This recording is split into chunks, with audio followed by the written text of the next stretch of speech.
Kung mabenta mo yan, magre-resign ako. Tumawa ang ehekutibo. Nakatingin sa binata ng may pahamak. Hindi niya alam na ang tawag na iyon ay malapit ng magpabagong lahat at na mawawalan siya ng higit pa sa inaakala niya. Ang katahimikan sa boardroom ng Titanium Innovations ay napakakapal. Para bang mahahati ng kutsilyo. Mahigpit na nakahawak si Tomas Reyes sa telepono habang ang lahat ng mata ay nakatuon sa kanya. Umaasang mabibigo siya. Ang kanyang polo na nabili sa isang ukay-ukay ay lubhang kaibahan sa mga mamahaling kasuotan na pumupuno sa salamin na silid sa ika. 42 palapag. Siya ay 23 taong gulang, may hawak na titulo sa universidad na nakamit sa pamamagitan ng scholarship at mangga trabaho sa gabi at may eksaktong 30 segundo upang patunayan na hindi siya ang pagkakamali na akala ng lahat.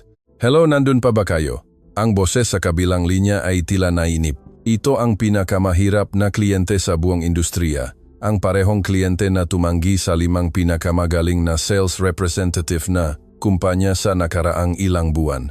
Nakasandal si Gerald Santiago, Vice-Presidente ng Bentangan Titanium Innovations, sa kanyang leather chair na may ngiti na mas tila ngisingang masamang kasiyahan. Katatapos lang niyang gumawa ng isang bagay na alam niyang imposible. Ibinigay niya kay Tomas ang pinakabago at pinakamababang karanasan na sales representative. Ang pinakamahirap na kaso sa buong kumpanya at ginawa niya ito sa harap ng lahat na nakabukas ang mga kamera ng virtual meeting na may mga senior executive na nanonood at kasama ang kanyang assistant na si Giselle Torres na kumukuha ng mga talang lahat. Pakinggan niyo ako. Mahinahon na sinabi ni Tomas sa telepono na hindi niya naman talaga nararamdaman. Alam kong tinanggihan niyo na ang lahat ng naunang proposal, pero maaari ko bang tanungin kayo bago niyo ibaba? Nagpakawala si Gerald ng isang maikli at mapanghamak na tawa. Ibaba na niya sa 3, 2, 1.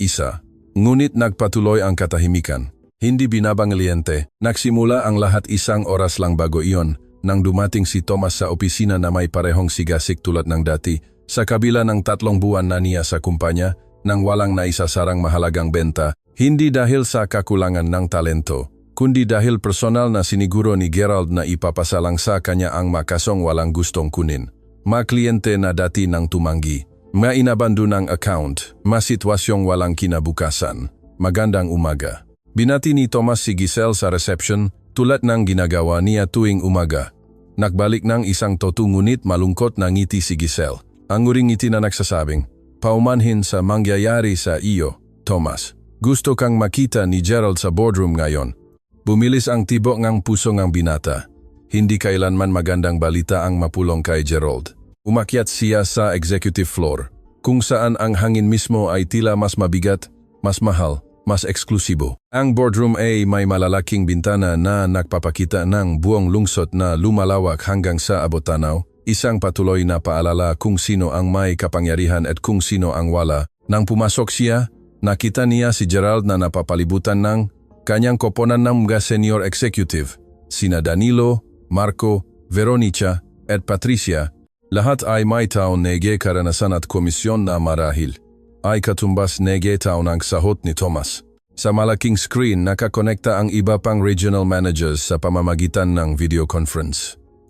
Narito ang ating umusbong na talento, sabi ni Gerald na may tono na tumutulo ang panunuya. Umupo ka, Reyes. Mayroon akong espesyal na pagkakataon para sa iyo. Umupo si Tomas sa tanging bakanteng upuan.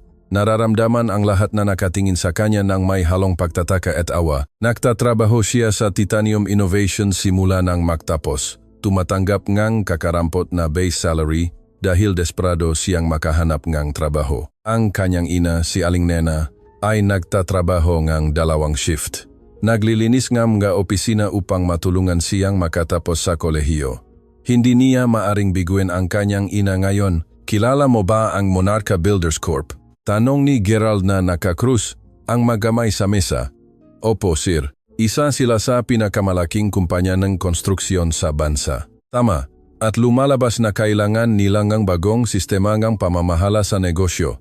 Pinag-usapan natin ang isang 5 milyong pisong kontrata. Ang problema ay tinanggihan ng kanilang operations director, si Engrer Ricardo Lim, ang aming huling 5 proposal. Sinubukan ni Danilo, sinubukan ni Marco, maging si Veronica, ang aming pinakamagaling na sales representative, ay sinubukan. Tumingin si Veronica sa ibang direksyon. Ang alaala ng pagtanggi ay sariwa pa rin. Imposible si Lim, dagdag ni Marco. Naniniwala siyang masyadong mahal ang aming sistema at makakakuha siya ng mas mahusay sa aming makakumpetensya.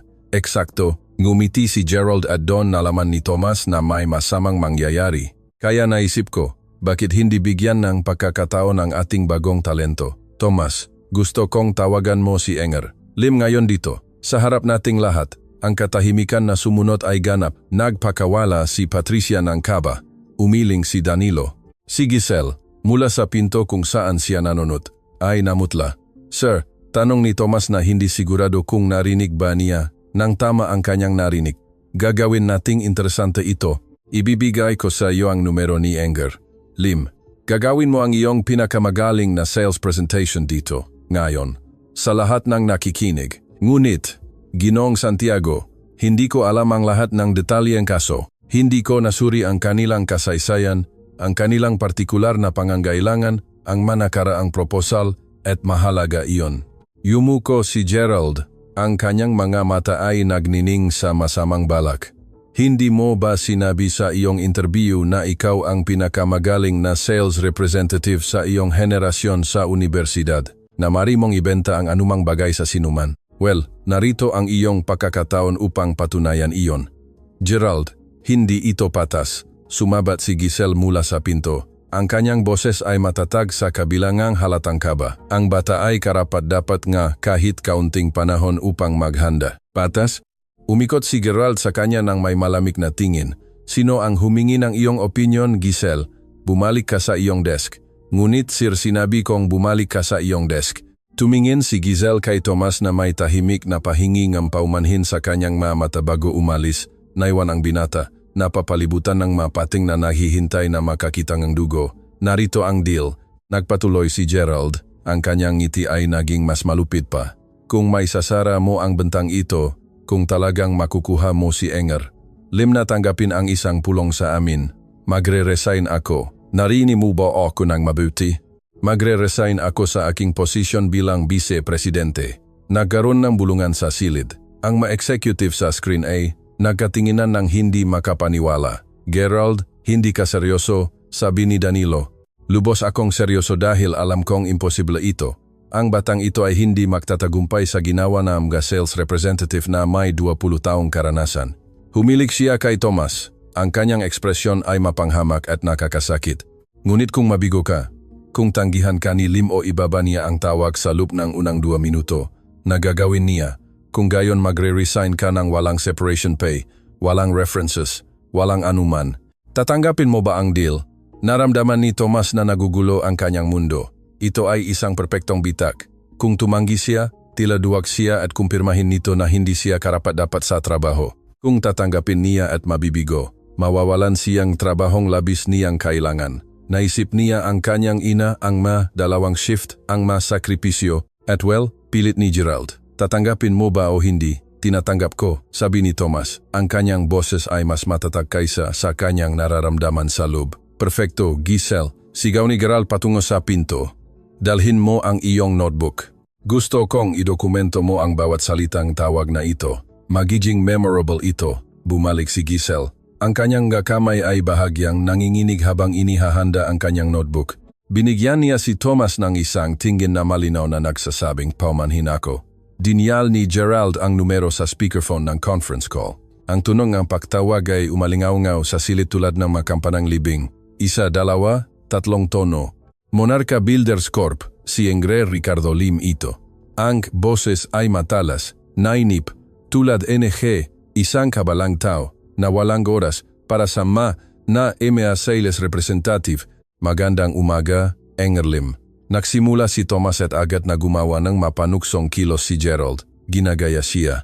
Kayo na naman. Ang tono ni Lim ay parang yelo. Sinabi ko na sa inyo ng 5 beses na hindi ako interesado sa inyong sistema. Masyadong mahal at labis na komplikado para sa aming mga pangangailangan. Naghang na iyan sa isip niya, bulong ni Marco kay Patricia, parehong nanonood ng may nakakakilabot na pagkahumaling. Enger Lim, lubos kong naiintindihan ang inyong pagkadismaya. Nagpatuloy si Thomas na binabalewala ang makomento sa paligid niya. Sa katunayan, tumawag ako upang humingi ng paumanhin para doon. Nakakuha yon na atensyon. Uminto si Gerald sa panyiti, tahimik si Lim sandali. Humihingi ng paumanhin? Tanong niya sa wakas. Opo. Sinuri ko ang proposal na ipinadala namin sa inyo at tama kayo. Mali ang pagkakapokus ng ito. Sinubukan naming ibenta sa inyo ang pinakamalaki at pinakamahal na sistema na mayroon kami gayong malinaw na hindi iyon ang kailangan ng inyong kumpanya. Nakita ni Thomas na nagbago ang mga ekspresyon sa paligid ng mesa. Yumuko si Veronica, interesado. Kumunot ang no ni Danilo. Si Gerald ay tila nalilito sa unang pagkakataon. At ano sa tingin mo ang kailangan na aking kumpanya? Ang boses ni Lim ay hindi na masyadong galit, mas curious. Hindi ko po alam. Umamin si Thomas ng may brutal na katapatan. Hindi ko pa kayo nakakausap ng sapat upang malaman iyan. Ngunit alam ko na ang inyong maproyekto sa konstruksyon ay humahawa ng maraming subkontraktor na may sabay-sabay na proyekto sa 6 na lungsod at ang tunay na hamon ay hindi ang pagsubaybay sa manumero kundi ang pagkoordinat ng gataw. Tama po ba ako? Isang katahimikan. Lahat ng nasa silid ay pinipigilan ang kanilang hininga. Magpatuloy ka, sabi ni Lim. At doon na si Thomas ngayon na nakatingin ang lahat. Ang kanyang kinabukasan ay nakasabit sa isang PC habang ang kanyang utak ay gumagana ng mas mabilis kaysa kailanman. Engra. Lim, hindi ko po susubukang magbenta sa inyo ngayon, sabi niya at ito ay nagdulot ng pagkagulat sa paligid ng mesa. Ang ipinapanukala ko sa inyo ay ito. Hayaan niyo akong bisitahin kayo. 1 oras ng inyong oras. Hindi ako magpepresenta ng anumang sistema, anumang presyo, anumang proposal. Gusto ko lang maintindihan kung paano gumagana ang inyong kumpanya, ano ang inyong tunay na problema. At kung pagkatapos ng oras na iyon ay maramdaman niyo na nasayang ko ang inyong oras, ipinapangako ko na hindi na kayo makakatanggap ng tawag mula sa Titanium Innovations. Sinasabi mo ba na pupunta ka rito para lang magtanong? Nagdududa si Lim, ngunit interesado. Eksakto, dahil naniniwala ako na ang pagkakamali namin ay ang pagsubok na magbenta nang hindi muna nakikinig sa inyo at iyon ay kawalang galang sa inyo at sa inyong kumpanya. Gumawa si Gerald ng kilos na pagputol ng lig gamit ang kanyang kamay para bang sinasabing, sinira mo na.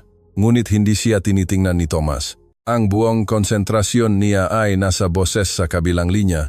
Alam mo kung ano, sabi ni Lim pagkatapos ng tila isang kawalang hanggan. Gusto ko ang ugali mo, ikaw ang una sa kumpanya mo na hindi parang robot na inulit ang isang sales script. Mari ka bang pumunta bukas na 3:00 ng hapon? Bukas na 3:00, ulit ni Thomas na halos hindi makapaniwala sa kanyang narinig. Opo, Engar, Lim, absoluto. Narun ako, perfecto, pero binabalaan kita, mayroon lang akong 1 oras at kung susubukan mong magbenta sa akin ng kahit ano, palalabasin kita sa aking opisina. Naintindihan? Naintindihan ko po ng perpekto. Engar. Lim, maraming salamat po sa pagkakataon. Makita tayo bukas kung gayon. Click. Natapos ang tawag. Ang katahimikan sa boardroom ay napakalalim na maririnig ang huni ng air conditioning. Dahan-dahang binaba ni Thomas ang telepono. Pinoproseso na nakuha lang niya ang hindi nagawa ng 5 bihasang sales representative sa loob ng ilang buwan. Namutla si Gerald. Ang kanyang bibig ay bumubukas at sumasara tulad ng isda na wala sa tubig, hindi makabuo ng gasalita. Ang ma-executive ay nakatinginan ng may ganap na pagkagulat. Si Giselle ang bumali sa katahimikan, ibinaba ang kanyang ballpen sa kanyang notebook. Nagawa niya, bulong niya at pagkatapos, ay mas malakas na may ngiti na nagsisimulang mabuo. Nagawa niya, hindi iyan kasama. Tumayo si Gerald mula sa kanyang upuan, ang kanyang boses ay tumataas. Ang makakuha ng pulong ay hindi pagsasarang ng benta. Hindi iyan sinabi niyo. Pinutol siya ni Thomas ng mahinahon ngunit matata na boses na kung magagawa kong tanggapin ni Lim ang 1 pulong sa amin, magre-resign kayo. Iyon ang eksaktong nga salita niyo. Hindi ko sinabi iyon. Sigaw ni Gerald na nawawalan ng kontrol. Sinabi mo, sumabat si Danilo sa pagtatakang lahat. Itinuro ng senior executive ang kamera sa sulok ng silid at naka-record iyon. Ipinakalat ito sa lahat ng regional offices, may mga saksi. Tumango si Veronica. Sinabi mo ng eksakto, kung magagawa mong tanggapin ni Lim ang 1 pulong sa amin, magre-resign ako. Narinig naming lahat. Inilabas ni Patricia ang kanyang telepono. Sa katunayan, mayroon ng mensahe na kumakalat sa kumpanya. Nag-viral na ito ng live sa loop. Tumingin si Gerald sa paligid na silid tulad ng isang hayop na na-corner. Ang kanyang mukha ay nagbago mula sa pamumutla tungo sa pagkapula dahil sa galit. Ito ay isang bitag, lahat kayo ay laban sa akin. Hindi. Tumayo si Tomas at sa unang pagkakataon mula nang pumasok siya sa silid na iyon ay naramdaman niya ang kumpletong pagtitiwala sa sarili. Hindi ito isang bitag. Ito ay dahil lang sa mali ang taong minamaliit niyo. Ang mga mata ni Gerald ay nakatitig kay Tomas ng may purong pagkamuhi. Sino ka sa tingin mo?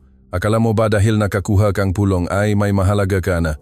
Wala kang kwenta. Isang bata na may murang kaswatan na malamang ay hindi nga marunong magsara ng bentang iyan. Maari. Mahinahong sagot ni Tomas na lubhang kaibahan sa historya ni Gerald.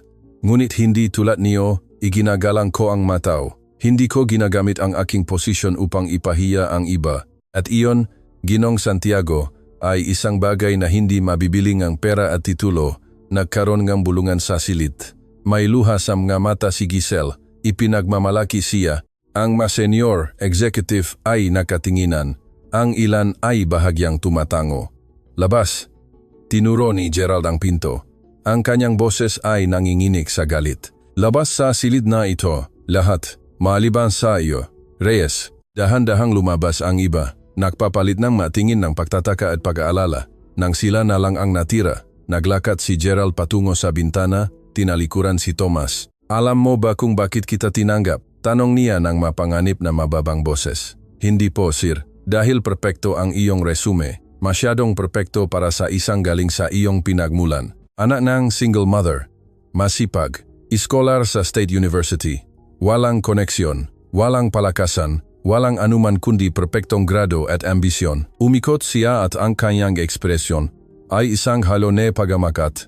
Isang mas madilim na bagay. Tinanggap kita dahil kailangan kong may mabigo. Kailangan kong ipakita sa Board of Directors na ang magapamantayan sa pagtanggap na kanilang isinusulong ang basura na iyon ng diversity at pagbibigay ng pagkakataon ay hindi gumagana. Kailangan kong mabigo ka upang patunayan ang aking punto. Naramdaman ni Tomas na may nasira sa loob niya, hindi ito eksaktong sorpresa. Naisip niya na sinasabotahe siya ni Gerald. Ngunit marinig ito ng malakas, nang may ganoong kaswal na kalupitan, ay mas masakit kaysa sa inaasahan niya. Ngunit hindi ako nabigo, sabi niya sa wakas. Hindi pa, ngumiti si Gerald ng walang katuwaan. Ang pagkuhang pulong ay swerte, ngunit bukas, kapag nasa harap kanilim, nang walang suporta, nang walang nakahandang proposal, nang walang tunay na ideya kung ano ang gagawin, doon ka babagsak at nandun ako upang makita iyon. Pupunta kayo sa pulong? Siyempre pupunta ako. Karapatan ko bilang vice-presidente na pangasiwaan ang mamahalagang account. At maniwala ka, Reyes, sisiguraduhin kong makita na lahat kung paano sinisira ng isang baguhan ang isang 5 milyong pisong pagkakataon. Lumunok si Tomas, ngunit nanatiling matatag ang kanyang tingin. Gawin niyo ang kailangan niyo. Ginong Santiago, ngunit gagawin ko rin ang sa akin. Lumabas siyang silit na nanginginig ang mabinti, ngunit mataas ang no. Sa labas, naghihintay si Giselle. Ang galing nun, sabi niya na may ngiti na nagpapaliwanag sa kanyang mukha, wala pang nakakasalungat ng ganun kay Gerald. Narinig mo ang usapan? Hindi naman ganun kakapal ang mga salamin na pader tulad ng iniisip ng mga tao. Umamin siya ng may pakikipagsabuatan. Tomas, kailangan mong malaman ang isang bagay. Hindi kahahayaan ni Gerald na manalo ng madali. Susubukan ka niyang sabotahin bukas. Alam ko. Pero kailangan mo ring malaman na maraming tao sa kumpanyang ito ang nasa panig mo. Mas marami kaysa sa iniisip mo. Nang gabing iyon, dumating si Tomas sa kanyang maliit na apartment na pinagsasamahan nilang kanyang ina. Naghihintay si Aling Nena na may nakahandang hapunan, tulad ng dati, sa kabila ang katatapos lang niyang shift sa paglilinis. Kumusta ang araw mo, anak? Tanong niya habang naghahanda ng simpleng pagkain, ngunit gawa ng may pagmamahal. Mahigpit na niyakap ni Tomas ang kanyang ina. Nanay, may nangyari po ba ngayon? May malaki po. Ikinuwento niya ang buong istorya at nakinig si Aling Nena na lalong nagniningning ang mga mata. Nang matapos, hinawakan niya ang mukha ng kanyang anak gamit ang kanyang magakamay. Mga na gasgas sa hirap ng trabaho, ngunit malambot sa pagdampi. Palagi kong alam na gagawa kang malalaking bagay, ngunit ang pinakaipagmamalaki ko ay hindi na nakakuha kang pulong na iyon, kundi na nanatili kang tapat sa kung sino ka. Mas mahalaga iyon kaysa sa anumang benta. Paano po kung mabigo ako bukas? Tanong ni Thomas na nanginginig ang boses. Paano po kung tama si Gerald at hindi pa ako handa? Kung gayon, mabibigo ka ng may dignidad. Ngunit may nagsasabi sa akin, anak, na hindi ka mabibigo dahil mayroon kang isang bagay na hindi kailanman nakaroon ng lalaking iyon, isang puso na nakakaintindi sa mga tao. Kinabukasan, darating ang pulong kay Lim, ang pakaharap kay Gerald, ang sandali na magde-define ng lahat. Ngunit ng gabing iyon, hawak ang kamay ng kanyang ina, may alam si Thomas ng may katiyakan, anuman ang mangyari, nanalo na siyang isang bagay na walang sinuman ang makakuha sa kanya. Ipinakita niya na ang paggalang at dignidad ay mas mahalaga kaysa sa anumang titulo o bank account. Ang opisina ng Monarca Builders Corp ay matatagpuan sa isang industrial zone ng lungsod, malayo sa mga nagniningning na skyscraper ng financial district. Ito ay isang solid, practical, walang pretensyon na gusali, napapalibutan na mga construction truck at mga manggagawa na may dilaw na hard hats. Dumating si Thomas 30 minuto bago ang appointment. Ang kanyang lumang maleta ay kaibahan sa Italian leather portfolio na buong pagmamalaking dala ni Gerald. Maaga kayata. Sumulpot si Gerald mula sa wala. Kinabahan si Thomas. Kinakabahan, pro handa. Sagot ng binata, ayaw kumagat sa pain. Tingnan natin, inayos ni Gerald ang kanyang mamahaling kurbata. Ngumingiti ng may ekspresyong nakilala na ni Thomas na mapanganib. Tandaan mo ang patakaran, Reyes. Ikaw ang mangunguna sa pulong na ito. Ako ay nandun lang upang magmasid. Hindi ako makikialam maliban kung talagang kailangan. Ang paraan kanyang pagsasabing talagang kailangan ay nagdulot ng pagbaliktad ng sikmura ni Thomas. Alang niyang may pinaplano si Gerald, ngunit hindi niya alang kung giano. Ginabayan sila ng receptionist sa mga pasilyong puno ng architectural plans at mga modelo ng gusali. Walang mamahaling sining sa dingding o designer furniture. Ang lahat ay functional, direkta, tapat. Naalala ni Thomas ang sarili niyang bahay kung saan bawat bagay ay may layunin at walang nasasayang. Tatanggapin kayo ni Enger. Lim sa kanyang opisina. Anunsyo ng receptionist bago umalis. Si Enger, Richardo Lim ay isang nasa katamtamang edad na lalaki. May kamay na magaspang at tingin na sumusuri. Sa lahat ng may presisyon ng isang engineer. Ang kanyang opisina ay may magabintana na direktang nakaharap sa isang construction site at maririnig ang ingay ng mabibigat na makinarya kahit sa salamin. Sa likod ng kanyang desk ay may mga larawan ng mga natapos na proyekto, mga tulay, residential buildings, mga paaralan. Walang nakasalaming diploma o mapagmalaking parangal, puro tunay na trabaho. Enger Lim, inabot ni Thomas ang kamay niya muna. Salamat sa pagtanggap sa amin, Reyes. Tama ba? Mahigpit na kinamayan ni Lim si Thomas. Ang kanyang mata ay lumipat kay Gerald. Hindi mo binanggit na may kasama ka. Si Ginong Santiago po ay vice-presidenteng aming kumpanya. Mabilis na paliwanag ni Thomas. Nandito lang po siya bilang taga-masid. Ako po ang mangunguna sa usapan tulad ng napakasunduan namin. Matagal na pinakmasdan ni Lim si Gerald at may isang bagay sa kanyang ekspresyon na nagpapahiwatig na hindi niya gusto ang kanyang nakita. Sige, umupo kayo. Tandaan, mayroon kayong isang oras. At sinabi ko na ayaw kong bentahan niyo ako ng kahit ano. Hindi po kami magbebenta sa inyo NG Cayetano. Inilabas ni Thomas ang isang simpleng notebook. Hindi isang mamahaling tablet o digital presentation. Puro papel at ballpen. Gusto ko lang po maintindihan ang inyong operasyon. Sige, magpatuloy ka. Huminga ng malalim si Thomas. Ito ang kanyang pagkakataon. Enger, Lim, binanggit niyo sa ating tawag na ang tunay na hamon ay hindi ang numero, kundi ang pag-coordinate ng mga tao. Mari niyo po bang ipaliwanag iyan ng mas detalyado? Sumandal si Lim sa kanyang upuan, nagulat sa direktang tanong. Karamihan sa mga sistema ng pamamahala ng negosyo ay dinisenyo upang subaybayan ang mga budget, inventaryo, oras. Magagawa ko iyan gamit ang isang simpleng spreadsheet. Ang tunay kong problema ay iba. Ano po iyan? Tingnan mo ang proyektong iyan sa labas. Itinuro ni Lim sa labas ng bintana. Sa ngayon, mayroon akong 150 tao na nagtatrabaho sa proyektong iyan. Mga mason, electrician, tubero, welder, engineer. Bawat isa ay nagre-report sa ibang foreman. Bawat foreman ay nagre-report sa isang supervisor. Ang mga supervisor ay nagre-report sa akin Alam mo ba kung gaano karaming oras ang nasasayang ko bawat araw sa pagsisikap na malaman kung sino ang gumagawa na? Gaano po karami? 4 na oras. 4 na oras. Sumasagot sa mga tawag. Nagre-review nga magasalungat na ulat. Nagsosolve nga mga problema dahil hindi alam ng isang team na mayroon ng ibang team na nagtatrabaho sa parehong lugar. Yumuko si Lim at sa unang pagkakataon ay nakita ni Thomas ang tunay na pagkadismaya sa kanyang mukha at ay multiply mo iyan sa 6 na sabay-sabay na proyekto. Ang sistemang kailangan ko ay hindi isang nagsasabi sa akin kung gaano karaming semento ang nabili ko, ito ay isang nagpapahintulot sa akin na malaman sa real time kung ano ang nangyayari sa bawat proyekto nang hindi kailangang tumawag ng 20 beses. Mabilis na nagsusulat si Thomas. Iniintindi ang bawat salita. At ang mga sistema na inalok sa inyo ay hindi gumagawa niyan, ang mga sistema na inalok sa akin. Tumingin si Lim kay Gerald. Ay mga generic na bersyon na idinisenyo para sa mga corporate office. Gusto nilang ibenta sa akin ang isang bagay na may 100 function kung saan 10 lang ang gagamitin ko sa presyo na nagpapakita ngang 100 function na iyon para bang ibinentahan nila ako ngang isang pribadong jet gayong ang kailangan ko ay isang maasahang pickup truck. Kumilos si Gerald sa kanyang upuan. Halatang hindi comfortable sa direksyon ng usapan. Ngunit hindi nakialam. Hindi ko pa rin po naiintindihan, nagpatuloy si Thomas. Paano po ang kasalukuyan ninyong koponan? Paano po sila nakikipag-ugnayan ngayon? Kagulo. Ang ilan ay gumagamit ng WhatsApp. Ang iba ay mas gusto ang tawag. Ang mga mas bata ay nagte-text. Ang mga matatandang supervisor tulad ko ay gumagamit pa rin ng radyo. Walang sentralisadong sistema kung saan makikita ko ang lahat ng impormasyon sa isang lugar. At kung may mali sa isang proyekto, magsisimula na ang telephone game.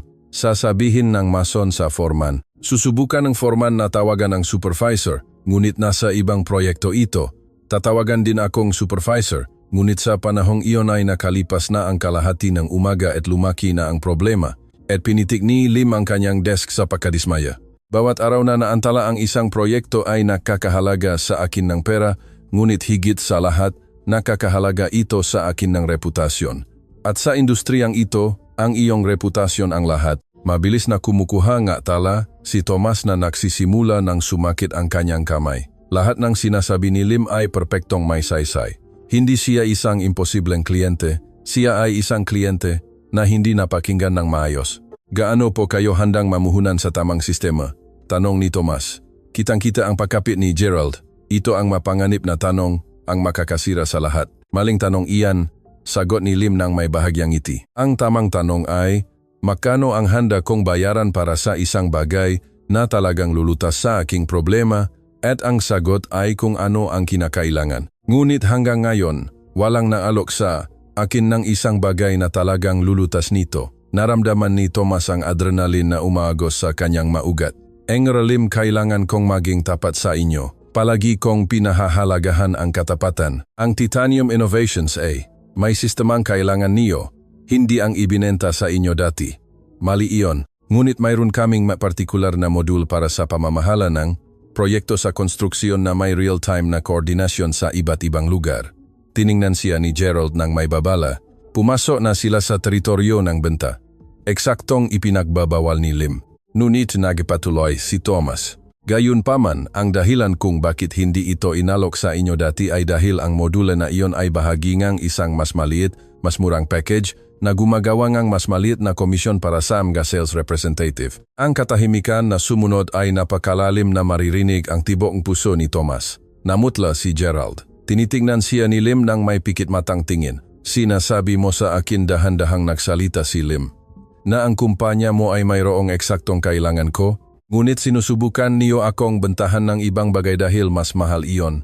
Opo sir, at inaamin mo iyan alam mong masisira nito ang anumang posibilidad na makipagnegosyo sa amin? Opo sir, dahil kung hindi po tayo tapat mula sa simula, wala nang saysay na magpatuloy. Tinitigan ni Lim si Thomas sa loop ng tila isang kawalang hanggan. Pagkatapos, bumaling siya kay Gerald na tila gustong mawala sa kanyang upuan. Totoo ba ito, Santiago? Ubo si Gerald. Nakahanap ng mga salita.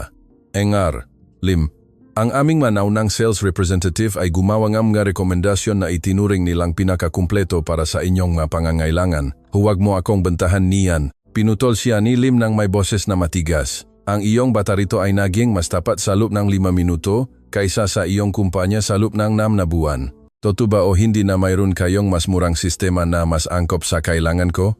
Teknikal? Opo. Ngunit walang pero. Hindi? Umamin si Gerald sa wakas at halos makita ni Thomas kung paano siya gumuho sa loob. Tumayo si Lim mula sa kanyang upuan. Naglakad patungo sa bintana na pinagmamasdan ang proyektong ginagawa sa ibaba. Naghintay ang 3 lalaki sa tense na katahimikan. Sa wakas, bumaling siya. Reyes, gusto kong makita ang sistemang iyan, ang talagang kailangan ko, hindi ang nagbibigay na mas maraming komisyon. Maaari ka bang maghanda nega demonstrasyon? Opo, angry na, Lim. Maaari ko itong ihanda sa susunod na linggo. Ayaw kong makita iyan bukas. Bukas, kumurap si Thomas sa gulat. Bukas, kung ang sistemang ito ay kasing ganda na yung sinasabi mo, hindi ko kailangang maghintay. At sa totoo lang, pagkatapos ng buwan ng pag-aaksaya ng oras, gusto ko nang malutas ito ngayon. Tumingin si Lim kay Gerald, ngunit gusto ko na si Reyes ang gumawa ng presentasyon. Siya lang, naintindihan.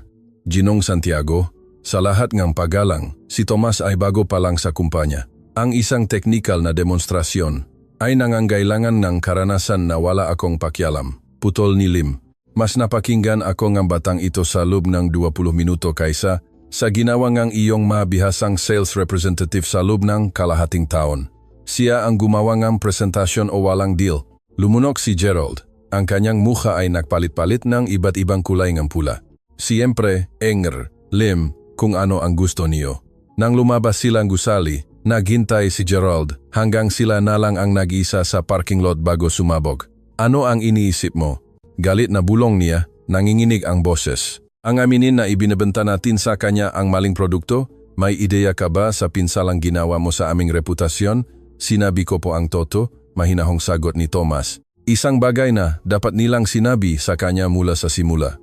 Ang toto? Mapait na tumawa si Gerald. Hindi iyan nakakapagsarang benta, Reyes. Alam mo ba kung gaano kalaki ang kinikita na kumpanya sa premium package kumpara sa basic?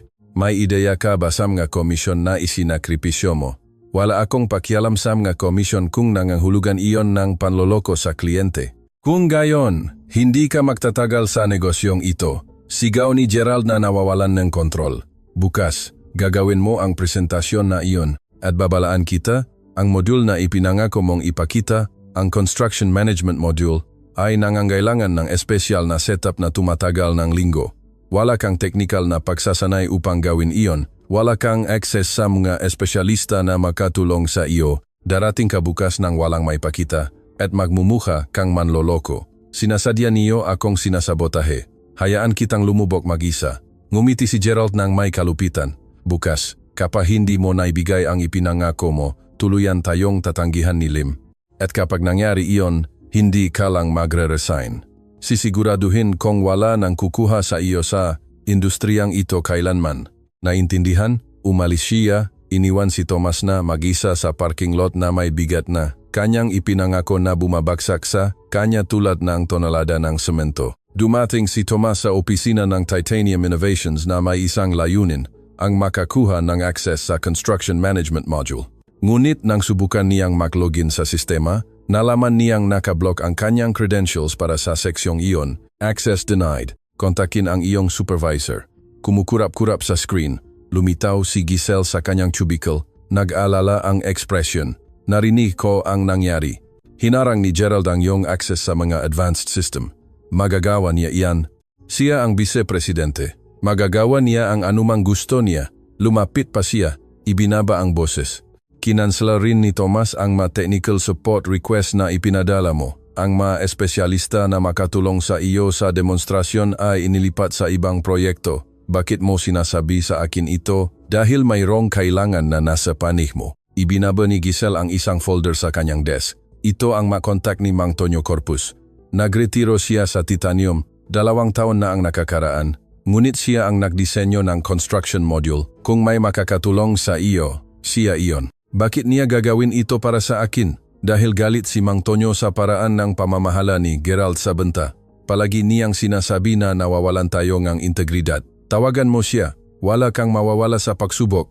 Nang gabing iyon, tinawagan ni Tomas ang numero na ibinigay ni Giselle. Tumuno ang telepono ng 5 beses bago sumagot ang isang matandang boses. Pagod ngunit mabait. Hello, Mang Tonyo Corpus po. Sino po ito? Ako po si Tomas Reyes. Nagtatrabaho po ako sa Titanium Innovations. Ibinigay po sa akin ni Giselle Torres ang inyong numero. Si Giselle, kumusta na ang dalagang iyon? Mayos naman po siya, sir. Tingnan niyo po. Alam kong irregular ito. Pero kailangan ko pong tulong ng madalian. May presentation po ako bukas para sa Monarca Builders Corp. At kailangan kong ipakita ang construction management module na dinisenyo niyo, ununit na block po ang access ko. Teka, pinutol siya ni Mang Tonyo. Monarca Builders Corp, si Enger. Richardo Lim. Opo, sir. Ang lalaking iyon ay tumatanggi sa ating mga proposal sa loob ng ilang buwan. Paano mo siya napapaya na mag-accept ng presentation? Ikinuwento ni Tomas ang buong istorya. Ang bitak ni Gerald, ang imposibleng tawag, ang pulong ngayong araw, ang tapat na pag-amin tungkol sa mamaling sistema. Lumabas ang lahat ng sunod-sunod na salita nang matapos siya na natiling tahimik si Mang Tonyo sa lupeng mahabang sandali. Anak, sabi niya sa wakas, ang kanyang boses ay puno ng emosyon. Katatapos mo lang gawin ang isang bagay na sinubukan kong gawin sa loob ng maraming taon sa kumpanyang iyon, ang unahin ang kliyente at pinaparusahan kanila para doon. Matutulungan niyo po ba ako, sir? Saan ka nakatira? Sa Sampaloc po, malapit sa palengke. Alam ko ang lugar. Ibigay mo sa akin ang eksaktong address mo. Pupunta ako diyan ngayon, pero alas 9 na po ng gabi. Kung ililigtas mo ang bentang iyon at ang iyong karera, kailangan nating magtrabaho buong gabi. Maganda kang ang kape. Papunta na ako. Dumating si Mang Tonyo Corpus 40 minuto makalipas. Bitbit ang isang lumang laptop at ilang notebook na puno na mga anotasyon. Siya ay isang lalaki na 60 taong gulang. May buhok na ganap na puti. Ngunit may mga matang nagniningning na puno ng matalas na katalinuhan. Sinalubong siya ni Aling Nena sa pinto. Iginigit na kumain muna siya bago magtrabaho. Hindi ko hahayaan na magtrabaho kayo nang walang laman ng tiyan. Deklarasyon niya ng may autoridad ng ina na imposibleng hindi paksang-ayunan. Habang kumakain sila ng simpleng adobo ngunit masarap na inihanda ni Aling Nena, pinagmasdan ni Mang Tonyo si Tomas. Bakit mo ginawa? Tanong niya bigla. Ang alin po? Ang isugal ang iyong trabaho sa pagsasabing to kay Lim. Sana ay sinakyan mo na lang ang laro. Sinubukang ibenta ang mamahaling package at kinuha ang iyong komisyon. Tumingin si Tomas sa kanyang ina na nahuhugas ng pinggan sa maliit na kusina. Nagtrabaho po ang nanay ko ngang 2 shift sa loob ng maraming taon para makapag-aral ako. Tinuruan niya ako na mas mahalaga ang dignidad kaysa sa pera. Kung sisimulan ko ang aking karera sa panloloko sa mga tao, ano ang silbing ang lahat ng kanyang sakripisyo? Dahan-dahang tumango si Mang Tonyo. May malungkot na ngiti sa kanyang mukha. Mayroon akong anak na halos kasing edad mo. Namatay siya sa isang aksidente 5 taon na ang nakakaraan. Engineer siya tulad ko at palagi niyang sinasabi ang parehong sinabi mo na hindi kayang ikompromiso ang integridad. Mabilis niyang pinunasan ang kanyang mamata.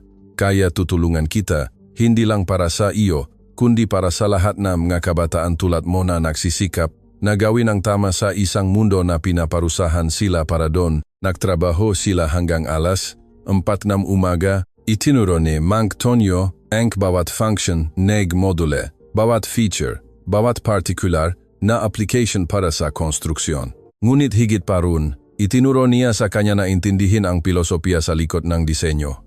Ang sistemang ito ay hindi ginawa upang kumita ng pera. Paliwanag niya habang ipinapakita ang ma-interface. Ginawa ito upang lutasin ang tunay na problema ng tunay na tao. Iyon ang aking bisyon.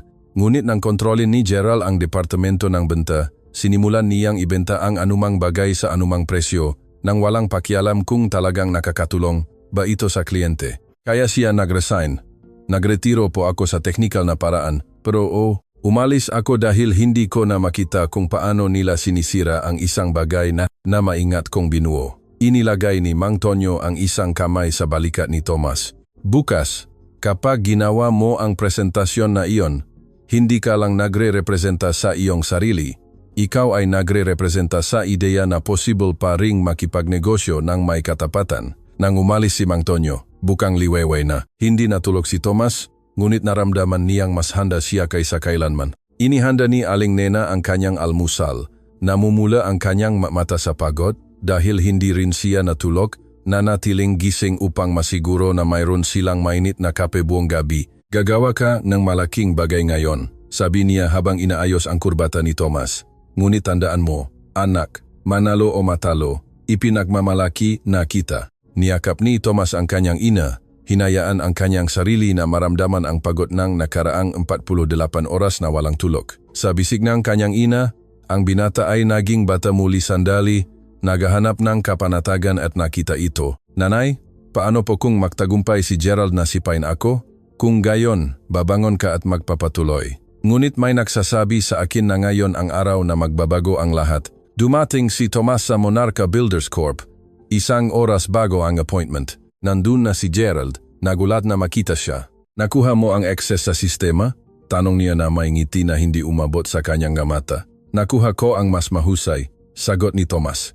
Naintindihan ko talaga kung ano ang ipipresenta namin. Nakalinlangan ang ngiti ni Gerald sandali. May isang bagay sa kumpiyansa ni Thomas ang nagpakaba sa kanya. Ngunit hindi siya nagsalita dahil sa ilang minuto ay papasok sila sa boardroom na iyon at ang isa sa kanila ay lalabas na panalo, ang isa ay lalabas na wasak. Ang boardroom ng Monarca Builders Corp ay hindi tulad ng mga marangyang corporate room ng Titanium Innovations.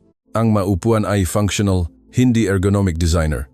Ang mesa ay may mga markang paggamit, mga mansang kape na walang nagabalang punasan. Sa dingding ay may mga kalendaryo ng proyekto, hindi abstract na sining mamahalin. Ito ay isang tunay na espasyo sa trabaho para sa mga taong gumagawa na mga konkretong bagay gamit ang kanilang mga kamay. Konektado ni Thomas ang kanyang laptop sa projector habang bahagyang nangingini ang kanyang daliri. Hindi siya natulog. Ngunit ang adrenaline ang nagpanatili sa bawat nerbyo ng kanyang katawan na nasa pinakamataas na alerto.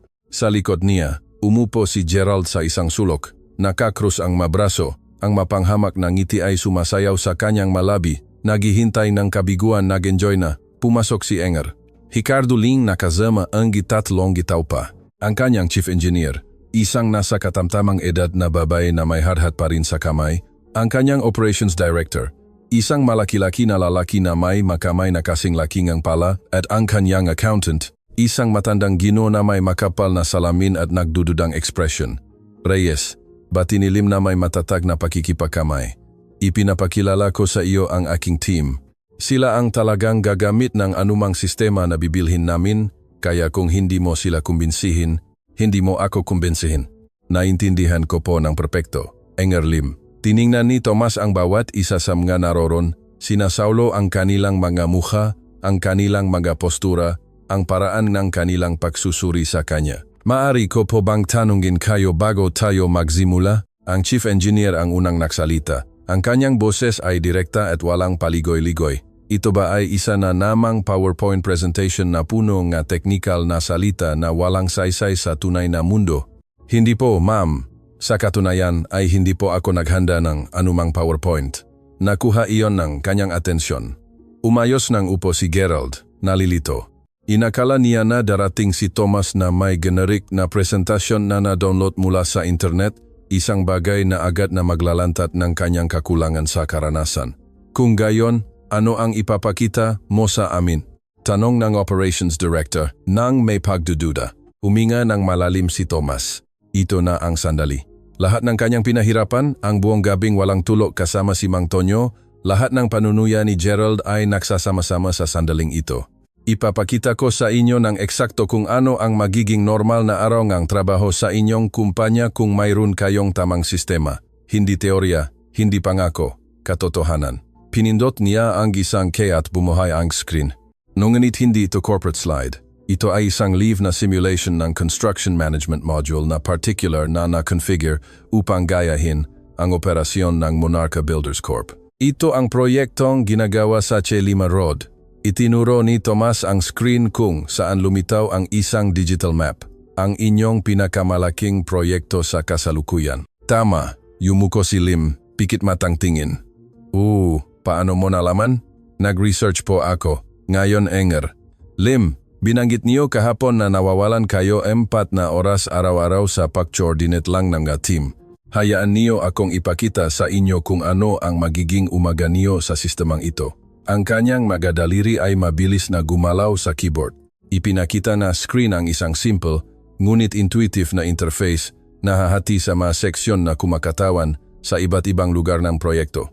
Alas 7 umaga na. Katatapos lang dumating nege team nege pundasyon sa site. Sa halip na tawagan kayo ng foreman, markahan lang niya sa sistema.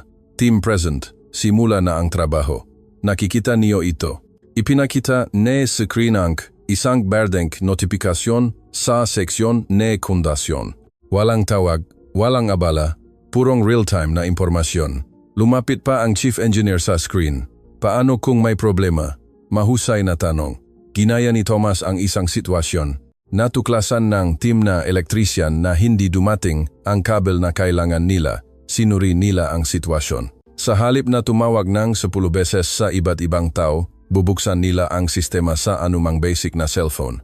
Hindi nila kailangan ng mamahaling kagamitan at markahan nila. Nawawala ang material.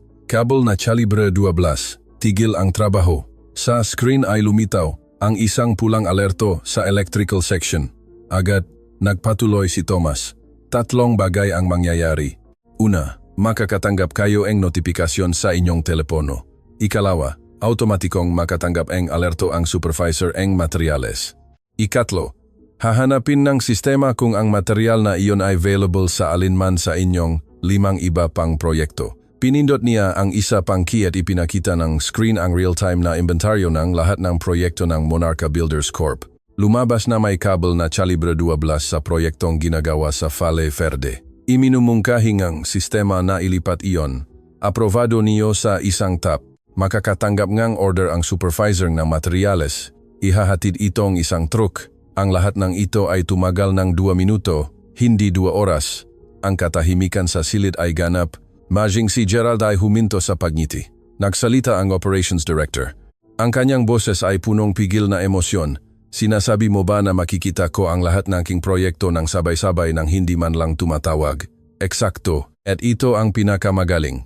Iniba ni Thomas ang screen sa isang panoramic view. Bawat kulay ay kumakatawan sa estado ng bawat team. Berde, normal na nagtatrabaho. Dilaw, may inaantay, ngunit hindi kritikal. Pula, problema na nangangailangan ng agarang atensyon. Isang sulyap at alam niyo ng eksakto kung saan ilalagay ang inyong enerhiya. Naku po, bulong engineer. Hinawakan ang screen na parang hindi makapaniwala sa kanyang nakikita. Ito ang eksaktong kailangan namin. Tumayo si Lim, naglakad patungo sa screen, pinag-aralan ang bawat detalye. Gaano katagal bago ito may patupad? Maling tanong iyan, sagot ni Thomas na may maliit na ngiti. Ang tamang tanong ay gaano katagal pa kayong handang mawala ng oras sa kasalukuyan ninyong sistema? Doon na nakialam si Gerald, hindi na makapagpigil. Esteban, kailangan kong linawin ang isang bagay. Tumayo siya. Ang kanyang boses ay nagiging tunog ng peking pag-aalala na natutunan ng kamuhian ni Thomas. Ang module na ipinapakita ni Thomas ay maganda, napaka-simple, functional. Nunit kulang ito ng maraming advanced na feature na kasama sa premium package. Tulad ang tanong ni Lim nang hindi inaalis ang tingin sa screen. Predictive cost analysis, artificial intelligence para sa route optimization, integration sa mga komplikadong accounting system. Inisa-isa ni Gerald ang feature na may kahangahangang pangalan na tila mahalaga. Kailangan ko ba iyan? Bumaling si Lim kay Thomas. Maaring magsinungaling si Thomas. Maari niyang sakyan ang laro ni Gerald. Magdagdag ng ideya. Subukang ibenta ang mas mahal na package. Ang kanyang komisyon ay magiging 5 beses na mas malaki. Matutuwa si Gerald. Lahat ay magiging mas madali. Ngunit pagkatapos ay naalala niya ang kanyang ina na nagtatrabaho ng 2 shift. Naalala niya si Mang Tonyo na binabago ang kanyang sariling pagretiro upang tulungan siya. Naalala niya ang tahimik na pangako na ginawa niya sa kanyang sarili. Huwag kailanman isakripisyo ang kanyang integridad para sa pera.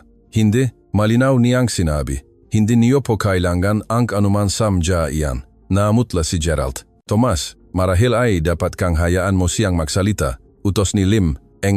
Lim, ang premium package na gustong ibenta sa inyo ni Ginong Santiago ay dinisenyo para sa mga multinational corporation na humahawa ng daan-daang sabay-sabay na proyekto sa iba't ibang bansa.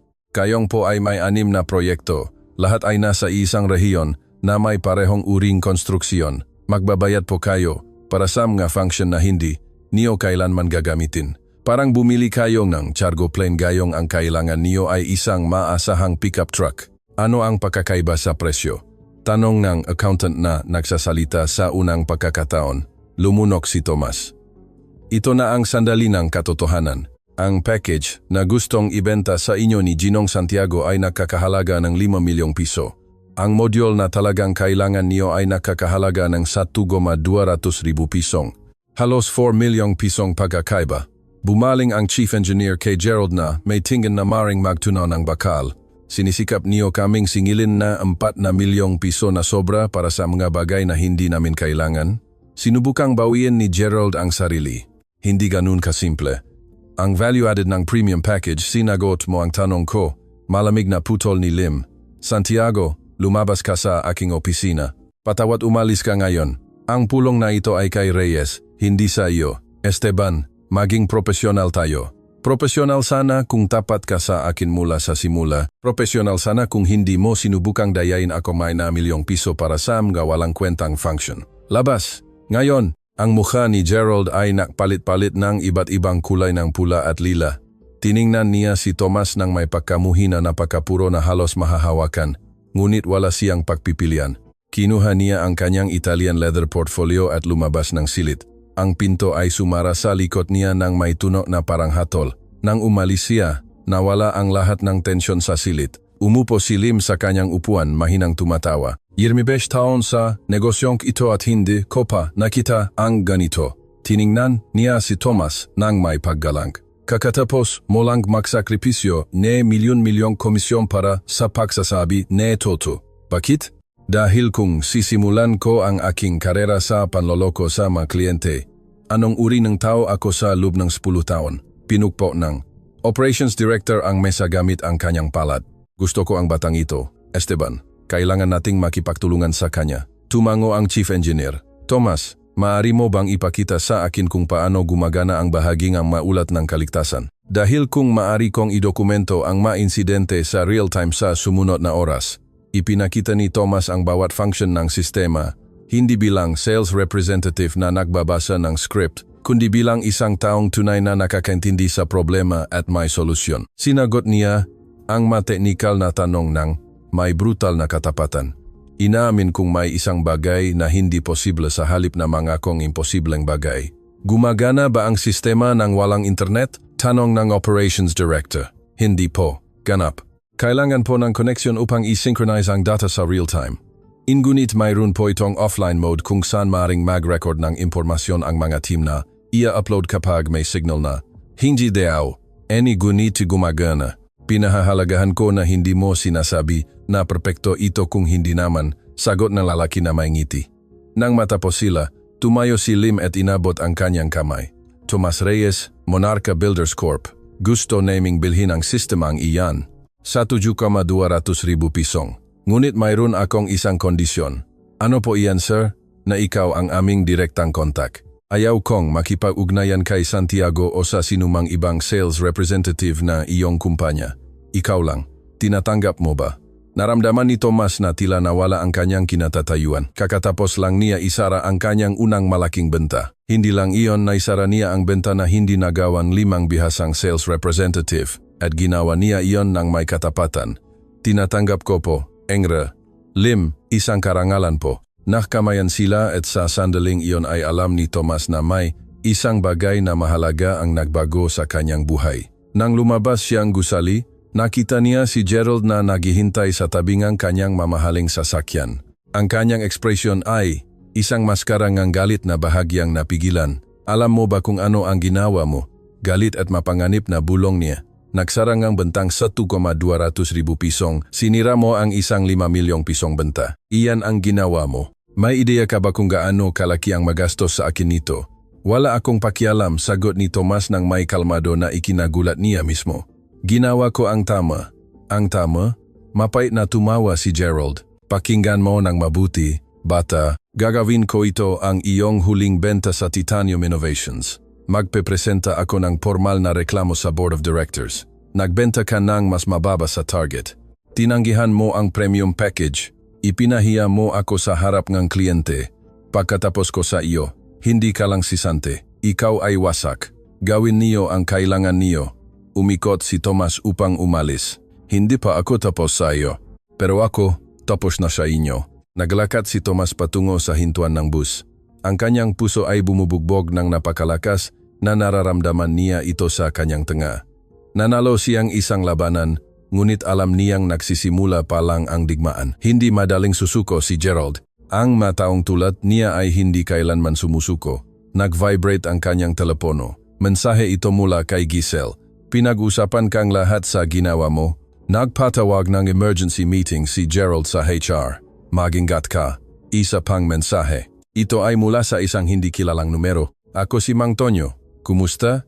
Tawagan mo ako kapag kaya mo na. Dinial ni Tomas ang numero habang naghihintay ng bus. Sumagot si Mang Tonyo sa unang tono. Edwell, naisara ko ang benta, 1,200,000.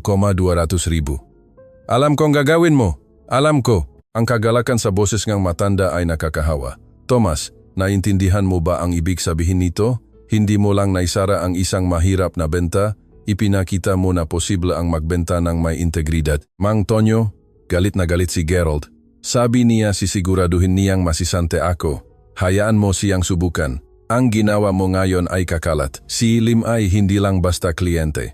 Isa siya sa mga pinakarespetadong developer sa sektor. Kung magsimula siyang magsalita ng maganda tungkol sa iyo, lalago ang iyong reputasyon ng mas mabilis kaysa sa magagawa ni Gerald na sirain iyon. Totoo ba kayo? Alam ko iyan, magtiwala ka sa akin. Nang dumating si Tomas sa bahay, gabi na. Naghihintay si Aling Nena na may nakahandang hapunan tulad ng dati. Ngunit sa pagkataong ito ay may espesyal sa mesa, isang maliit na cake na binili niya sa panaderya sa kapitbahayan. Ano ito? Nanay, isang pagdiriwang. Tumawag sa akin si Giselle. Ikinuwento niya ang ginawa mo. Tumawag sa inyo si Giselle. Ibinigay niya sa akin ang numero niya matagal na kung sakaling kailangan kong anuman. Mabait na tao siya. Mahigpit na niyakap ni Aling Nena ang kanyang anak. Sobrang ipinagmamalaki kita, hindi dahil sa benta, kundi sa kung paano mo ito nakuha. Hinayaan ni Tomas ang kanyang sarili na yakapin, sa wakas ay pinayagan ang kanyang sarili na maramdaman ang pagod ng nakaraang 48 oras na walang tulog. Sa bisig ng kanyang ina, ang binata ay naging bata muli sandali, nakahanap ng kapanatagan at nakita ito. Nanay, paano po kung magtagumpay si Gerald na sipain ako? Kung gayon, makakahanap ka nga ibang trabaho. Ngunit may nagsasabi sa akin na hindi mangyayari iyan. Dahan-dahang inilayo ni Aling Nena si Tomas. Tinitignan siya sa mata. Anak, minsan ang paggawa ng tama ay ang pinakamahirap na bagay sa mundo, ngunit palagi itong sulit. Tingnan mo, ngayon, malinis ang iyong konsensya. Masasabi mo ba iyan kay Gerald Santiago? Umiling si Tomas. Eksakto. Maaring mas marami siyang pera, mas maraming kapangyarihan, mas maraming koneksyon, ngunit mayroon kang isang bagay na matagal na niyang nawala. Ang iyong kaluluwa ay buo pa rin. Kumain silang cake ng makasama.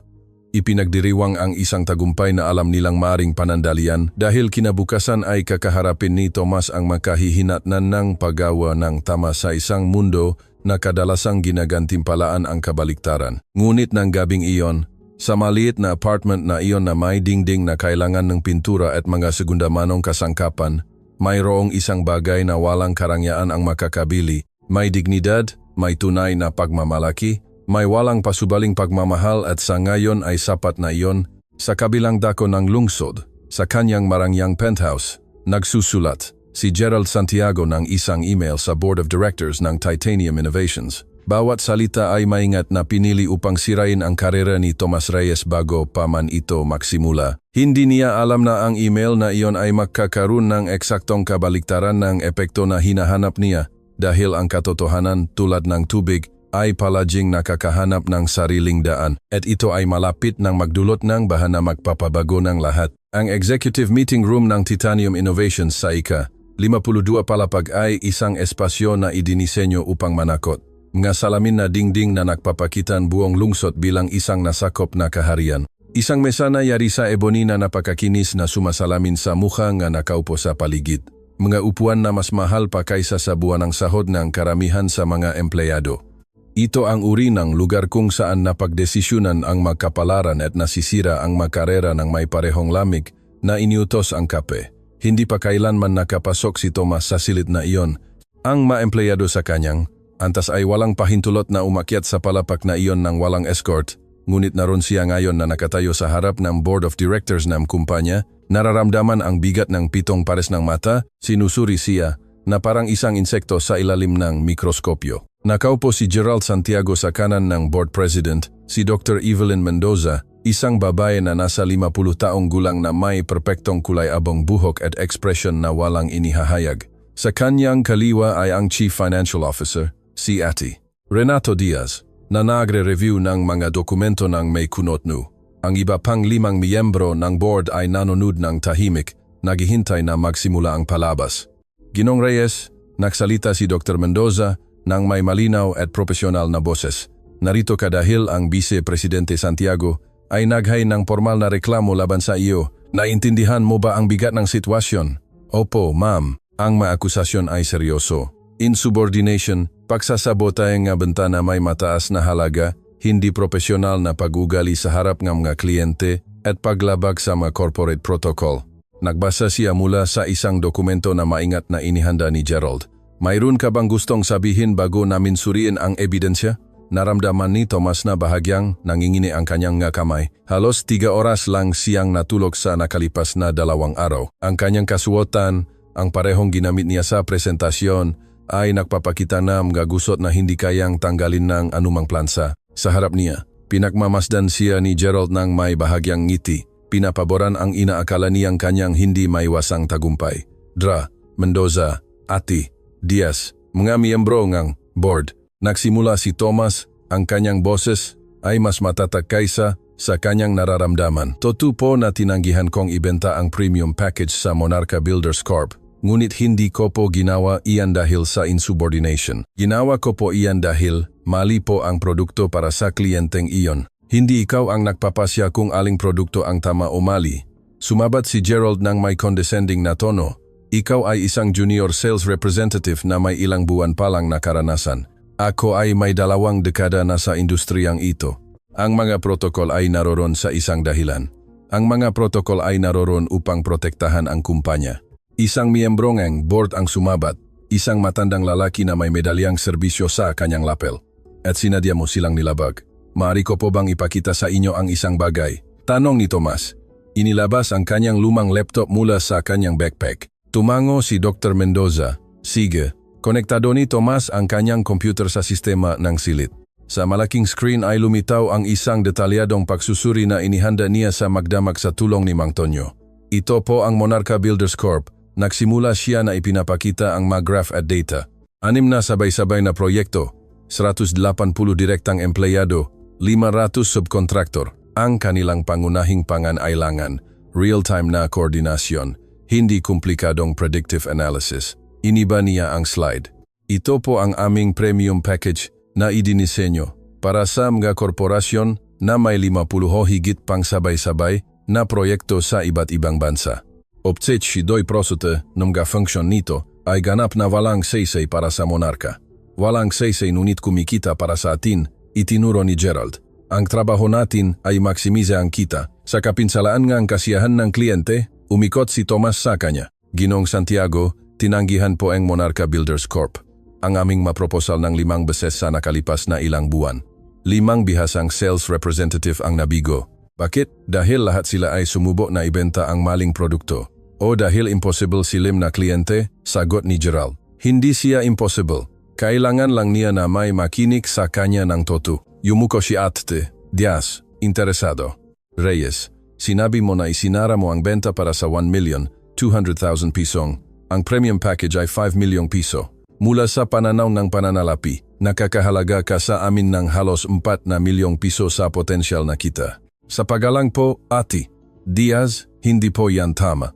Iniba ni Tomas sa isa pang slide na nagpapakita ng mga financial projection. Kung ibinenta namin ang premium package, ano po sana ang customer satisfaction index? Hindi natin malalaman, sagot ni Diaz. Hayaan niyo po akong mag-speculate batay sa historical data. Kapag nagbebenta kami ng oversized na package, ang satisfaction index ay bumababa sa 40%. Ang renewal rate ng kontrata ay 20% at ang mga referral sa bagong kliyente, 0. Tahimik ang silid. Ngayon, nagpatuloy si Tomas. Kung ibebenta namin ang tamang produkto, ang satisfaction ay tumataas sa 85%, pagre-renew 70%.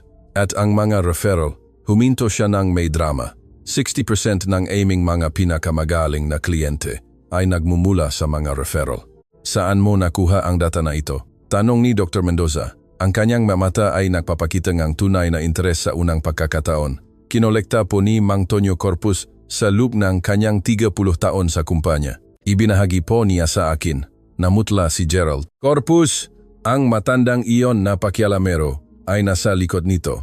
Ang matandang iyon na pakialamero, isang bagong boses ang umalingaw-ngaw mula sa pinto, ay siyang nagbuong ang departamento na ngayon ay napakababa mong pinamumunuan. Lahat ay bumaling. Pumasok si Mang Tonyo Corpus sa silid. Naglalakad, gamit ang tungkod, ngunit tuwid ang likod, at mapanlaban ang tingin. Sa likod niya ay si Giselle Torres na may dalang kahon na puno nga dokumento. Mang Tonyo, tumayo si Dr. Mendoza, nagulat, ngunit magalang. Hindi namin alam na darating kayo. Hindi ako inimbitahan, ngunit nang marinig ko na hinuhusgahan nila ang batang ito sa paggawang tama, nagpasya ako na kailangan kong narito. Bumaling siya kay Gerald nang may tingin na maaring magputol ng bakal, lalo na kung ang umaakusa sa kanya ay ang taong sumisira sa mga halaga ng kumpanyang ito mula ng kontrolin niya. Iyan ay isang seryosong akusasyon, Mang Tonyo, sabi ngang isa sa mga miyembro ng board, at mayroon akong napakaseryosong ebidensya. Ginawa niya ang isang senyales kay Giselle, na nagsimula ng magpamahagi ng dokumento sa bawat miyembro ng board. Sa nakalipas na 2 taon, mula nang maupo si Gerald bilang vice-presidente, ang kabuuang benta ay tumaas ng 30%. Kahanga-hanga, hindi ba? Ngumiti si Gerald nang may pagmamalaki. Eksakto. Ang aking numero ay nagsasalita para sa kanilang sarili. Ngunit, nagpatuloy si Mang Tonyo. Ang kasiyahan kliyente ay bumaba ng 45%. Ang pag-renew ng kontrata ay bumaba ng 50%. At ang ma-referral ng bagong kliyente na dating bumubuo ng 40% ng ating negosyo, ngayon ay bumubuo ng mas mababa sa 10%. Ang katahimikan sa silid ay ganap. Sa madaling salita, dahan-dahang nagsalita si Ati Diaz. Pinoproseso ang manumero. Kumikita tayo ang mas maraming pera sa maikling panahon. Ngunit sinisira natin ang 18 base ng kliyente sa mahabang panahon. Tumpa, tumango si Mang Tonyo. Dahan-dahang pinapatay ni Gerald ang kumpanyang ito. Ngunit ang magagandang numerong kasalukuyan ay nagtatago sa krisis na darating. Ito ay walang saysay, tumayo si Gerald, ang kanyang boses ay tumataas. Biniyan niyo ako ang posisyon dahil naktiwala kayo sa aking bisyon en agresibong paklaho. Ngayon, nagsara ang isang baguhang sales representative ng isang maliit na benta at bigla na lang ako ang kontrabida. Hindi ka kontrabida sa pagsasara ng malalaking benta, nagsalita si Thomas. Ang kanyang boses ay mahinahon ngunit matatag. Ikaw ay kontrabida sa kung paano mo isinasara ang maito sa panloloko sa mga kliyente, sa pagbebenta ng mga produkto na hindi nila kailangan, sa pagtuturo sa mga sales representative na unahin ang mga komisyon kaysa sa kasiyahan ng kliyente. At ano ang alam mo sa negosyong ito? Ilang buwan ka pa lang dito. Alam ko ng sapat upang makilala na mali ang iyong ginagawa. Naglakad si Gerald patungo kay Thomas. Ang kanyang mukha ay namumula sa galit. Pakinggan mo ng mabuti, bata.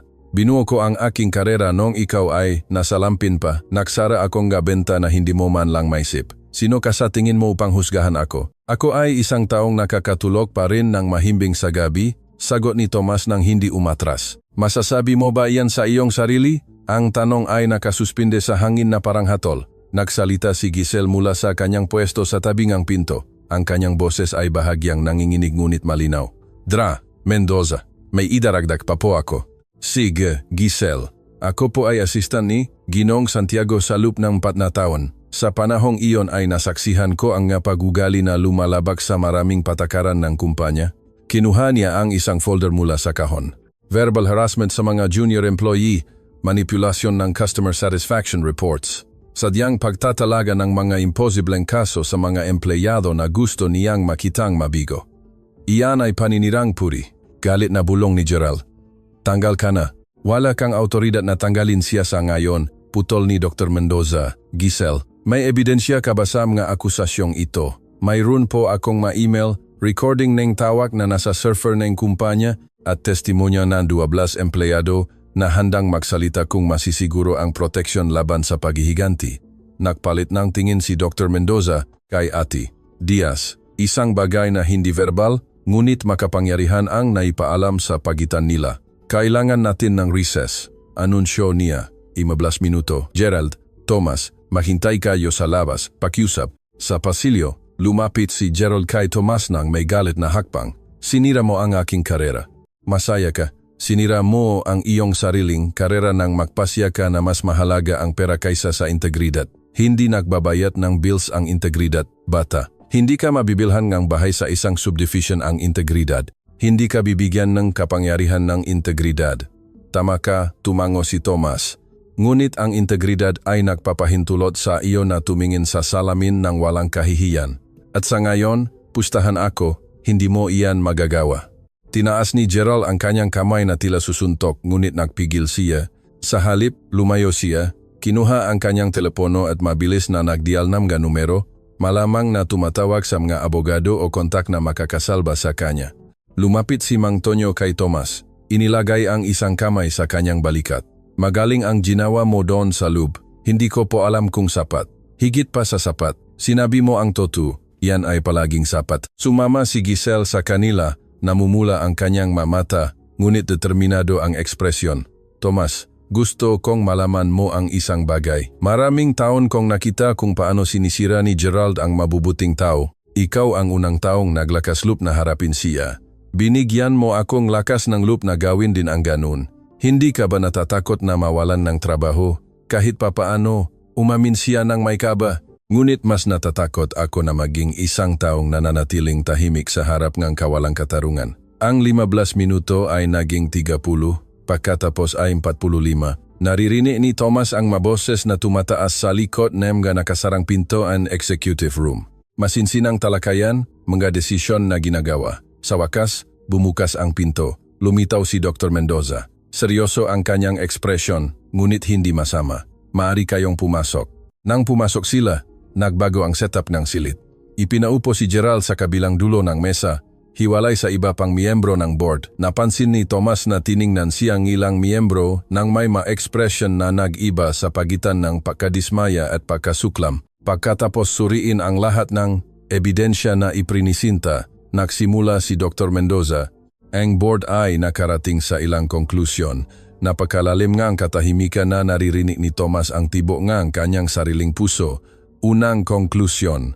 Ang maga, akusasyon laban kay Tomas Reyes na insubordination at hindi profesional na pag-ugali ay walang batayan. Sa katunayan, ang kanyang pag-ugali ay sumasalamin ng eksakto sa mahalaga na dapat itaguyod ng kumpanyang ito. Umupo si Gerald sa kanyang upuan. Ikalawang konklusyon. Ang mga pamamaraan ng benta na ipinatupad ng Vice Presidente Santiago, bagaman legal, ay kinukwestionable sa etika at sinisira ang pangmatagalang reputasyon ng Titanium Innovations. Mendoza sinubukang magsalita ni Gerald. Hindi pa ako tapos. Ang kanyang boses ay matigas. Ikatlong konklusyon. Ang mga testimonya na ibinigay ni Giselle Torres at sinuportahan ni Mang Tonyo Corpus ay nagpapakita ng isang pattern ng toxic na pag-ugali na hindi namin kukonsintihin sa anumang antas ng aming organisasyon. Tumayo siya at sumunod ang lahat. Gerald Santiago, epektibo ka agad. Ikaw ay suspendido ng walang bayad habang nagsasagawa. Kami ng formal na investigasyon sa iyong nga pamamaraan. Depende sa mga resulta. Ito ay maaring magresulta sa pagtatapos ng kontrata ng may sapat na dahilan.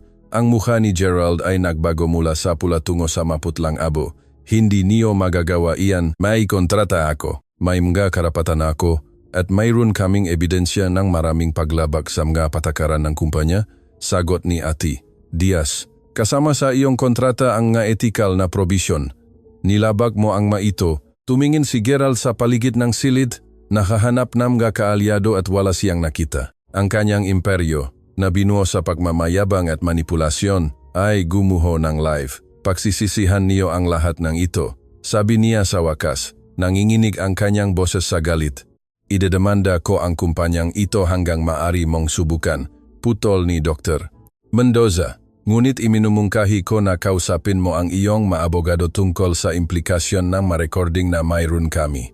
Ang ilan sa iyong maaksyon ay maring magkaroon na legal na kahihinatnan na lampas sa saklaw trabaho. Naging tahimik siya. Kinuha niya ang kanyang magamit ng nanginginig ang magkamay at umalis sa silid ng hindi tumitingin sa sinuman. Isang lalaki na nagkaroon ng lahat ng kapangyarihan at nawalan nito sa loob ng wala pang isang oras. Nang sumara ang pinto sa likod niya, bumaling si Dr. Mendoza kay Tomas. Ginoong Reyes, naisang board na magalok ni Porma na pahinging paumanhin. Ikaw ay tinanggap sa ilalim ng maling kondisyon at sadyang sinabotahe. Hindi iyan katanggap-tanggap. Salamat po, ma'am. Ngunit mayroon pa. Nagpalit siya ng tingin kay Ati Diaz. Kailangan nating buuin muli ang ating departamentong benta mula sa simula. Kailangan nating ang pamumuno na nakakaintindi na ang pangmatagalang tagumpay ay nangangailangan ng integridad. Tinatanggap ni Mang Tonyo na bumalik pansamantala bilang consultant upang pangasiwaan ang transisyon na ito. Tumango si Mang Tonyo nakangiti kay Tomas. At gusto namin na ikaw ang mahing bahagi ng bagong pamumuno na iyon. Nagpatuloy si Dr. Mendoza. Inaalok namin sa iyo ang posisyon ng Customer Development Coordinator. Hindi ka pa vice-presidente. Masyado ka pang bata para dun, ngunit magkakaroon ka ng otoridad. Sa lahat ng Junior Sales Representative at direktang magre-report kay Mang Tonyo. Naramdaman ni Tomas na tila nawala ang kanyang kinatatayuan. Inaalok niyo po ako ng promotion. Inaalok namin sa iyo ang isang pagkakataon upang muling tukuyin kung paano kami nakikipagnegosyo, paliwanag ni Ati Diaz. Gumagana ang iyong pamamaraan. Ang iyong pagtuon sa kasiyahan ng kliyente kaysa sa mga komisyon ay eksaktong kailangan namin. Tinatanggap mo ba? Naisip ni Tomas ang kanyang ina. Nagtatrabaho ng 2 shift buong buhay niya. Naisip niya ang lahat ng pagkakataon na nagduda siya sa kanyang sarili. Naisip niya ang tukso na sumuko, na sumunod sa tiwaling laro, na isakripisyo ang kanyang prinsipyo para sa kaginhawaan. Tinatanggap ko po, malinaw at tiyak niyang sinabi, ngunit may isang kondisyon. Ano? Na si Giselle Torres ay mapromote din. Hindi bilang aking assistant, kundi bilang manager ng corporate ethics. Kailangan natin ng isang taong may lakas ng loob na magsalita kapag may mali. Tiningnan siya ni Giselle na may luha sa mga mata, hindi makapaniwala. Ngumiti si Dr. Mendoza. Ang unang tunay na ngiti na nakita ni Tomas sa kanyang mukha. Tapos na, nang lumabas sila sa executive room, kumalat na ang sismis sa buong kumpanya. Ang maempleyado ay sumisilip mula sa kanilang cubicle, bumubulong, nanonood. Ang balita ng pagbagsak ni Gerald at ang pagtaas ng pinakabagong sales representative ay ang paksa sa bawat departamento. Tumating si Tomas sa kanyang maliit na cubicle upang kunin ang kanyang magamit. Pinoproseso pa rin ang lahat ng nangyari. Nakakita siyang isang tala sa kanyang desk na isinulat ng may nanginginig na sulat kamay ng isang matanda. Tomas, ipagmamalaki ka sana ng aking anak. Salamat sa pagpapakita na may pag-asa pa rin para sa propesyong ito. Maingat na nilukot ni Tomas ang tala at inilagay ito sa kanyang wallet kasama ang isang lumang larawan ng kanyang ina. Nang gabing iyon, nang dumating siya sa bahay, naghahanda si Aling Nena ng hapunan tulad ng dati. Ngunit nang makita niya ang ekspresyon sa mukha ng kanyang anak, binitawan niya ang sandok. Anong nangyari? Ikinuvento ni Tomas ang lahat. Bawat salita, bawat sandali, bawat imposibleng pagbabago na nangyari sa kanyang buhay sa nakalipas na mga oras. Nang matapos siya, niyakap siya ni Aling Nena ng napakahigpit na halos hindi siya makahinga. Palagi kong alam na gagawa kang malaking bagay. Bulong niya sa buhok ng kanyang anak. Ngunit hindi ko kailanman naisip na ganun kabilis. Nanay, may gusto po akong gawin sa aking unang bonus. Ano po iyon? Gusto ko po na mag-resign na kayo sa inyong pangalawang shift. Hindi niyo na po kailangan na magtrabaho ng ganun kahirap. Kaya ko na pong buhayin ang bahay na ito ngayon. Inilayo ni Aling Nena si Tomas. Tinitingnan siya ng may luha na umaagos sa kanyang pisngi. Hindi ako ganap na hihinto sa pagtatrabaho. Gusto ko ang trabaho ko, ngunit ang isang shift ay tila isang panaginip. Niyakap nila muli ang isa't isa. 2 taong naglaban ng magkasama laban sa kahirapan, kawalang katarungan, pahamak nga mataong itinuturing silang mas mababa. Nanalo sila, hindi sa pamamagitan ng panloloko o pandaraya, yugindi sa dignidad at katotohanan. Sa kabilang dakong lungsod, nag-impake si Gerald Santiago ng kanyang gamit sa executive office sa makahon ng karton. Tumunog ang kanyang telepono buong hapon, ngunit matawag iyon na ayaw niyang sagutin. Mga kasamahan na lumalayo, mga kontak na nagsasarang ng pinto. Ang reputasyon na kanyang binuo sa loob na dekada ay nasira sa loob ng ilang oras. Huminto siya sa harap ng bintana na dating nagbigay sa kanya ng tanawin ng buong lungsod na parang kanyang kaharian. Ngayon, ang parehong tanawin ay tila panunuya. Ipinusta niya na kaya niyang sirain si Tomas Reyes. Sa halip, sinira siyang binata at ang pinakamasakit na bahagi ay ang malaman na ginawa niya iyon sa kanyang sarili. Bawat desisyong hindi tapat, bawat kliyenteng niloko, bawat empleyadong ipinahiya ay nagbuong ang bitag na sa huli ay nakahuli sa kanya. Ang hustisya ay natuklasan ng huli na, palaging nakakahanap ngang sariling daan. Ang tanawin mula sa kanyang bagong opisina sa ICA, 45 palapag ay nakakagulat pa rin kay Tomas tuwing umaga. Hindi ito kasing taas na executive floor, ngunit ito ay walang hangganang mas mataas kaysa sa naisip niyang mararating niya. Ang desk ay simple, functional, tulad ng kanyang hiniling. Sa dingding ay walang nakasalaming diploma o mapagmalaking parangal, tanging isang larawan. Ang kanyang ina, si Aling Nena, nung araw na sa wakas ay nagawa niyang mag-resign sa kanyang pangalawang shift. Nakangiti ng may kalayaan na hindi pa niya nakita sa kanyang mamata. Ang pagbabago ang Titanium Innovations ay hindi instant o madali. Ang pagbabagong kulturang buong kumpanya ay tulad ng pagbabagong ang direksyon ng isang ilog. Nangangailangan ito ngang pasensya, pagtitiyaga, at pagbayag na harapin ang patuloy na paglaban. Bumalik si Mang Tonyo bilang pangunahing consultant. Dala ang mga dekada ang karunungan na binalewala ang kumpanya. Ang kanyang unang aksyon ay ang i-audit ang bawat aktibong account, bawat nakabinbing proposal, bawat relasyon sa kliyente.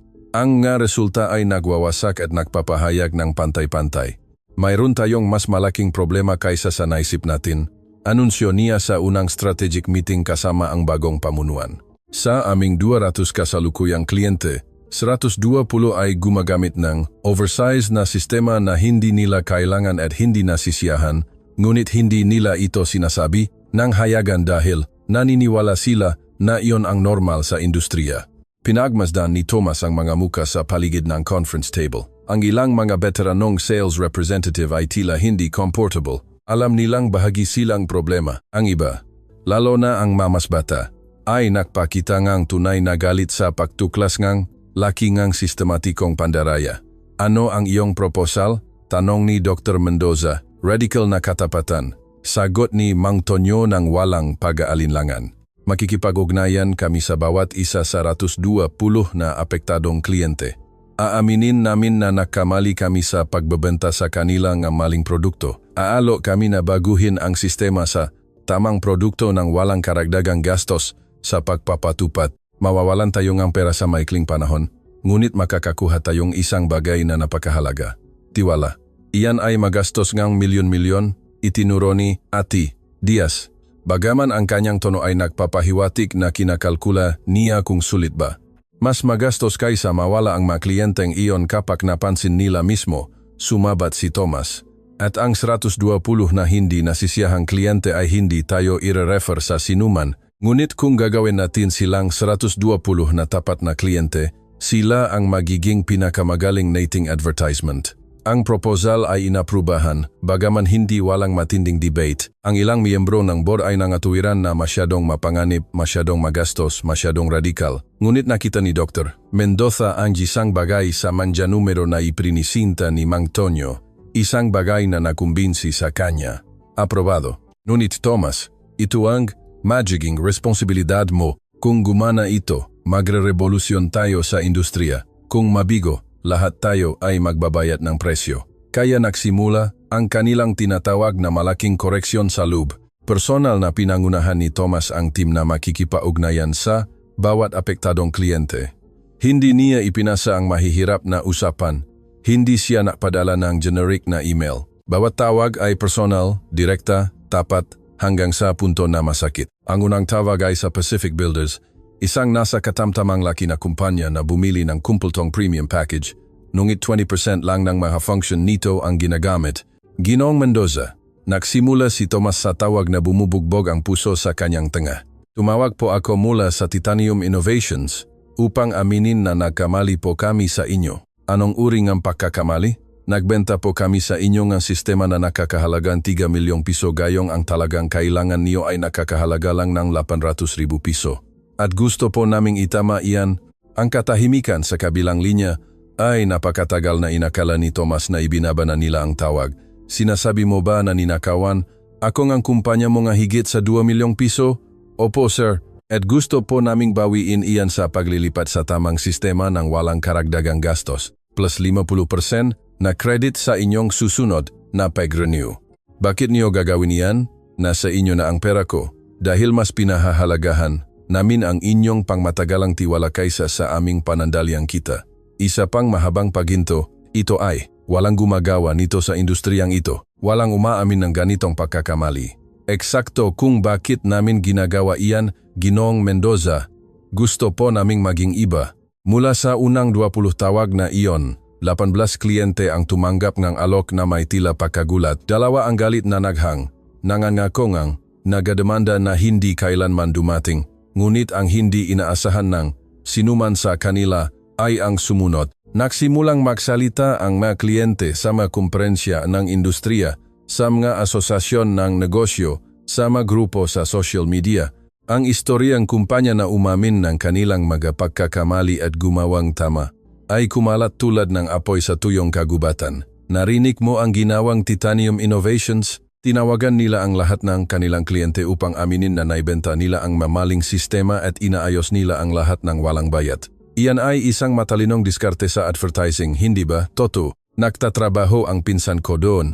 Sabi niya ay nawawalan sila ng milyon-milyon sa paggawa nito. Bakit naman nila gagawin iyan?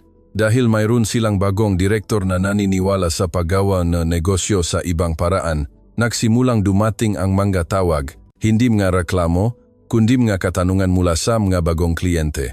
Mga kumpanya na nakarinig ng istorya at gustong makipagtulungan sa isang kumpanya na nagpapahalaga sa katapatan kaysa sa kita.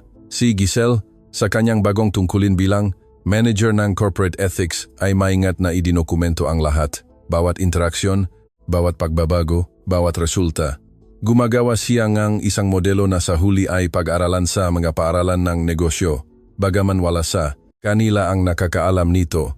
Tomas, kailangan mong makita ito. Sabi niya isang hapon na pumasok sa kanyang opisina na may folder na puno ng data. Ang manumero nga nakaraang quarter, ang kabuwang benta ay bumaba nga 15%. Eksakto ang kinatatakutan ng board. Ngunit tingnan mo ito, itinuro ni Giselle ang isa pang cholom. Ang pag-renew ang kontrata ay tumaas ang 65%. Ang mga referral ng bagong kliyente ay tumaas ng 80%. At tingnan mo ang satisfaction index, 92%. Ang pinakamataas sa kasaysayan ng kumpanya. Mas kaunti ang kinikita natin ngayon, sinuri ni Tomas, ngunit gumagawa tayong isang base ng kliyente na walang hangganang mas matatag.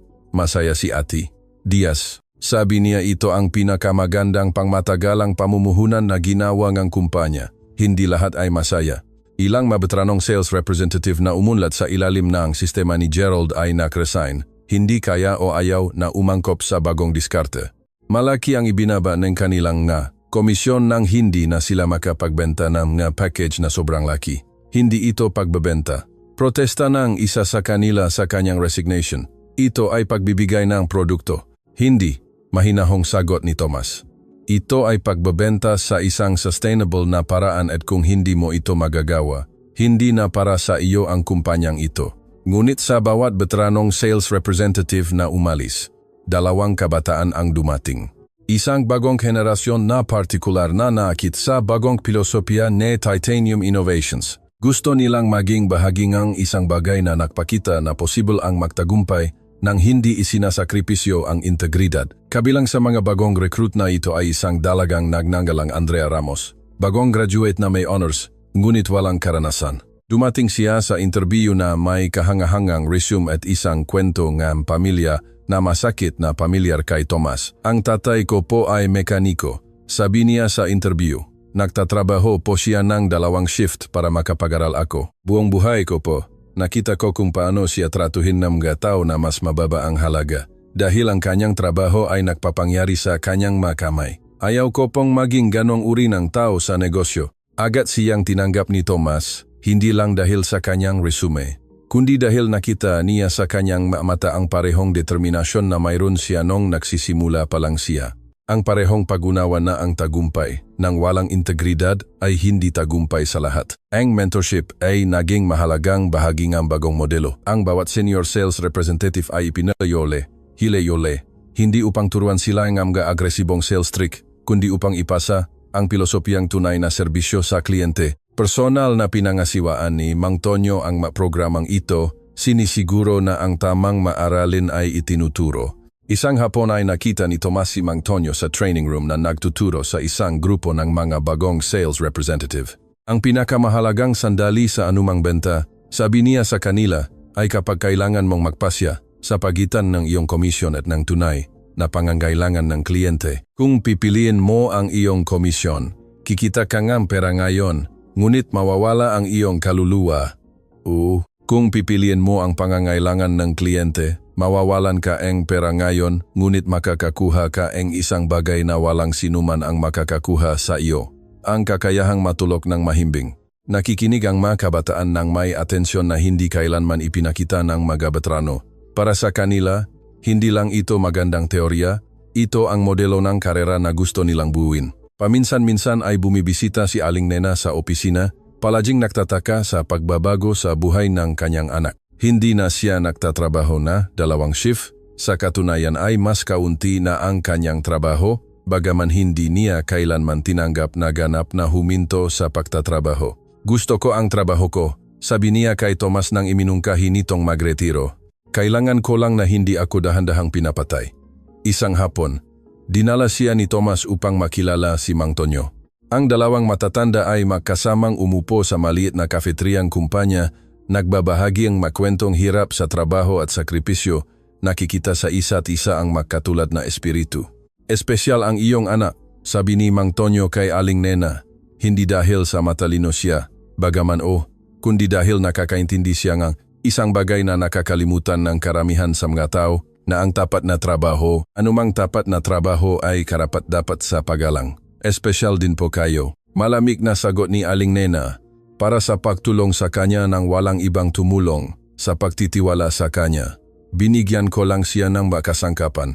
Mayroon na siyang karakter mula sa simula. Kayo ang nagbigay sa kanya, ang palitan na iyon ang mutual na pagkilala na 2 taong na buhay nga tahimik na serbisyo ay mas mahalaga kay Tomas kaysa sa anumang promosyon o bonus. Ang istorya ng Monarca Builders Corp ay naging alamat sa loob ng kumpanya, hindi lang ni Renu ni Enger. Richardo Lim ang kanyang kontrata, kundi inirefer niya rin ang Titanium Innovations sa 7 iba pang kumpanya. Bawat isa sa kanila ay nagsara ang kontrata pagkatapos marinig kung paano sila tinrato ng may katapatan mula sa simula. Ginawa ni Reyes ang isang bagay na walang kumpanya ang software ang nagawa sa akin sa loob ang 20 taon. Sabi ni Lim sa isang komprensya ng industriya nang hindi alam na ang kanyang testimonya ay nakarecord at ibinahagi ng libu-libong beses. Sinabi niya sa akin ang totoo. Ibinenta niya sa akin ang kailangan ko, hindi ang nagbibigay ng mas maraming komisyon at kaya ngayon ay lubos akong nagtitiwala sa kanyang kumpanya. Ang testimonya na iyon lang ay mas mahalaga kaysa sa anumang kampanya sa advertising na maari nilang bilhin. Ngunit hindi lahat ay pagdiriwang. Hindi tinanggap ng industriya ang bagong modelo ng Titanium Innovations. Nakita ito ng mga kakumpetensyang kumpanya bilang direktang banta sa kanilang sariling ma-oversized na modelo ng negosyo. Sinisira nila ang industriya, deklarasyon ng isang rival CEO sa isang komersyal na interview. Kung ang lahat ay magsisimulang magbenta lang ng kailangan ng kliyente, babaksa ang kita. Well, sagot ni Tomas nang tanungin ang kanyang opinyon, marahil ang kita na batay sa pandaraya ay karapat-dapat na bumaksak. Ang sagot na iyon ay nagviral sa mga business circles. Tinawag siya nga ilan na walang muwang, tinawag siya nga iba na revolusyonaryo, ngunit walang sinuman ang makapagkakaila na sinusuportahan niya ang kanyang masalita sa tunay na resulta. Ang tawag na inaantay at kinatatakutan ni Tomas ay sa wakas ay dumating isang hapon habang nagre-review siya nga maulat sa kanyang opisina. Ginoong Reyes, may tawag po kayo sa linya 3. Sabi po ay si Gerald Santiago. Ang kanyang kamay ay nanigas sa telepono. Hindi niya kinausap si Gerald simula nung araw ng pagdinig sa board. Sabi nga mga sismis ay nakakuha siya nga trabaho sa isang kakumpetensya, bagaman sa isang posisyon na mas mababa ang prestihiyo kaysa sa kanyang dating posisyon. I-connect mo, sabi ni Tomas. Ang boss ni Gerald ay tila iba. Mas mababa, walang pagmamayabang na dati niyang dala bilang baluti. Gerald, ano ang metutulong ko sa iyo? Isang mahabang katahimikan. Hindi ako tumatawag upang humingi ng kahit ano, kailangan ko lang sabihin ang isang bagay. Nakikinig ako. Tama ka, sa lahat. Nagkaroon akong oras para mag-isip, nakita ko ang iyong nagawa sa kumpanya at napagtanto ko na sinira ko ang isang mahalagang bagay sa paghabol sa mga numero ng walang kaluluwa. Hindi sumagot si Tomas, naghihintay. Hindi ko inaasahan ang iyong pagpapatawad. Nagpatuloy si Gerald, bahagyang nanginginig ang kanyang boses. Ngunit kailangan kong malaman mo na may natutunan ako mula sa iyo. Isang bagay na dapat ko nang natutunan ilang dekada na ang nakakaraan. Ano ang natutunan mo? Na ang paggalang ay hindi nakmumula sa takot o posisyon, nakmumula ito sa kung paano mo tratuhin ang matao kapag mayroon kang lahat ng kapangyarihan at wala silang anuman. Pinikit ni Tomas ang kanyang mata, pinoproseso ang salita ni Gerald. Maraming beses niyang naisip ang sandaling ito, ang kasiyahan sa pagtanggi sa isang pahingi ng paumanhin, sa pagpapaalala sa kanya ng lahat ng pinsalang kanyang ginawa.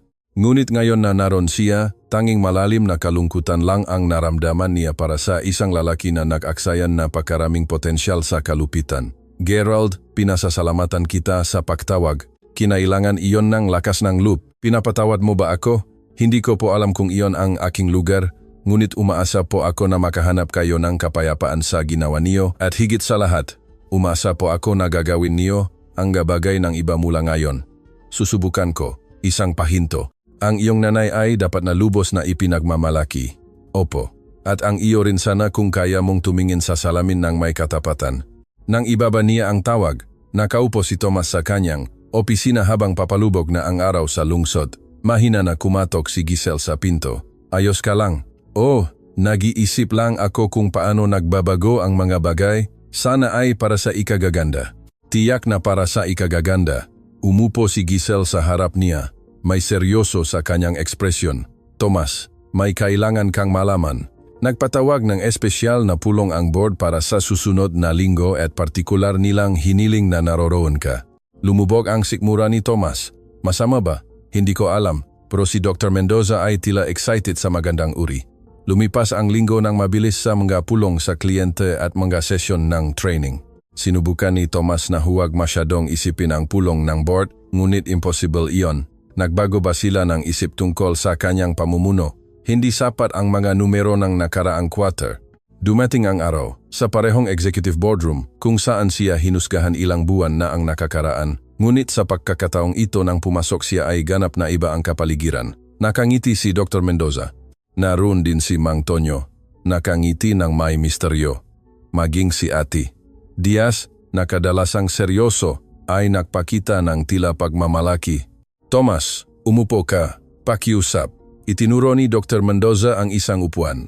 Mayroon kaming mahalagang balita. Mabilis na bumubagbog ang kanyang puso habang umupo siya. Tulad na alam mo, opisyal na nagtapos ang iyong malaking koreksyon na programa noong nakaraang linggo. Lahat ng kliyente ay nakontak na at nailipat na sa mga naangkop na sistema. Huminto siya ng may drama. Ang huling resulta ay pambihira. Kinuha ni Ati Diaz ang kontrol. Ipinapakita ang mga graph sa malaking screen. Ang pag-renew kontrata ay nasa pinakamataas na antas sa ating kasaysayan. 93% ng mga kliyente ay lumipat sa atin. Ang nga referral ng bagong kliyente ay tumaas ng 140%. At ang pinakamahalaga, iniba niya ang slide na nagpapakita ng isang numero na nagpakurap kay Tomas nang hindi makapaniwala. Ang aiming brand evaluation ay tumaas ng 300%. Kami ngayon ay itinuturing ng mga pinuno sa etika ng negosyo sa buong industriya ng teknolohiya, higit pa sa mga numero, nagpatuloy si Dr. Mendoza. Nakatanggap kami ng gahalingan mula sa 3 universidad na gustong pag-aralan ang aming modelo. 2 mahalagang business publication ang gustong gumawa ng artikulo at pinanggalanan ka ng Philippine Chamber of Commerce and Industry, PCCI, para sa parangal na Ethical Entrepreneur of the Year. Walang masabi si Tomas. Hindi ko po inaasahan ang anuman sa mga ito. Eksakto kung bakit ito gumana, nagsalita si Mang Tonyo mula sa kanyang pwesto. Hindi mo ito ginawa upang makakuha ng pagkilala. Ginawa mo ito dahil ito ang tama. Tomas, tumayo si Dr. Mendoza at sumunod ang lahat. Ang board ay nakakaisang bumoto upang i-promote kabilang Vice Presidente ng Customer Development. Ito ang parehong posisyon na hawak ni Santiago, ngunit may ganap na ibang filosofiya. Halos bumaksa ang mabinti ni Tomas. Hindi ko po alam ang sasabihin. Sabihin mong ngumiti si Ati Diaz. Dahil kakailanganin namin na i-replicate mo ang modelong ito sa lahat ng aming international division. Tinatanggap ko po, isang karangalan po. Ang sumunod ay isang taos pusong palakpakan mula sa mga taong nakakita ng isang imposibleng pagbabago na naging totu. Ngunit ang pinakamahalaga ay nang yakapin siya ni Mang Tonyo, bumubulong sa kanyang tenga. Kaibigan mo sana ang aking anak at ako ay ikinararangal na maging iyong mentor. Nang gabing iyon, dumating si Tomas sa bahay na may balita na magpapagogo sa lahat para sa kanyang pamilya. Naghahanda si Aling Nena ang hapunan tulad ng dati, ngunit nang makita niya ang ekspresyon sa mukha ng kanyang anak, binitawan niya ang lahat. Anong nangyari anak? Umupo po kayo. Ikinuwento niya ang lahat, ang promosyon, ang bagong sahod na 20 beses sa kanyang kinikita noong nagsimula siya, ang napakakataong bumubukas. Nakinig si Aling Nena na may luha na umagos sa kanyang pisngi, nang walang pakialam sa pagpunas nito. Ngunit mayroon pa, nagpatuloy si Tomas na hinahawakan ang makamay ng kanyang ina. Gusto ko po na ganap na kayong huminto sa pagtatrabaho. Gusto ko po na magpahinga kayo. Gusto ko po na mabuhay kayo nang hindi nag-aalala sa pera kailanman. Anak, hindi ko po kailangan niyo po. Nagtrabaho po kayo buong buhay niyo para bigyan akong kapagkakataon. Ngayon ang turno ko para bigyan kayo ng pagkakataon na mabuhay lang, mag-enjoy, maging masaya ng walang patuloy na sakripisyo. Umiyak si Aling Nena sa bisik ng kanyang anak. Inilalabas ang madekada ng pagod na naipon. Talaga po ba? Nakarating tayo rito? Nakarating po tayo rito, nanay, makasama. Ang masumunod na araw ay mabilis na lumipas sa mga pulong sa kliyente at mga sesyon ng training. Si Andrea Ramos, ang dalagang sales representative na tinanggap ni Tomas, ay nagsarang kanyang unang mahalagang bentagamit, ang eksaktong mga prinsipyo na itinuro niya. Nang dumating siya sa kanyang opisina upang ikuwento, nagniningning siya sa uri ng kagalakan na nagmumula lamang sa pagkaalam na gumawa ka ng tama. Nagpasalamat po sa akin ang kliyente sa pagiging tapat, sabi niya na pinoproseso pa rin. Nagpasalamat po sa akin sa hindi pagsubok na ibenta sa kanya ang mabagay na hindi niya kailangan. Maniniwala po ba kayo? Lubos akong naniniwala, ngumiti si Tomas. Ganyan ang dapat na pagpapatakbong negosyo. Nang pumasok po ako sa industriyang ito, sinabi po sa aking lahat na kailangan kong pumili sa pagitan ng pagiging mabuting tao at pagiging mabuting sales representative. Ipinakita niyo po na kasinungalingan iyon. Ang salitang iyon ay nanatili kay Tomas. Hindi lang niya binago ang isang kumpanya. Binabago niya ang kaisipan ng isang buong henerasyon ng mga profesional. Ang seremonya ng parangal na Ethical Entrepreneur of the Year ay ginanap sa isang eleganteng bulwagan, puno ng mga executive mula sa buong industriya. Iginigit ni Tomas na samahan siya ni Aling Nena. Binilhan siya ng isang magandang damit na una niyang tinanggihan bilang masyadong mahal at elegante para sa isang tulad ko. Nanay, matatag na sabi niya. Walang sinuman sa bulwagan na iyon ang mas elegante kaysa sa inyo, dahil ang tunay na kagandahan ay nagmumula sa kung paano niyo pinamumuhay ang inyong buhay, hindi sa damit na suot niyo. Nang ipahayag ang kanyang pangalan bilang nagwagi, ang palakpakan ay totu at mahaba.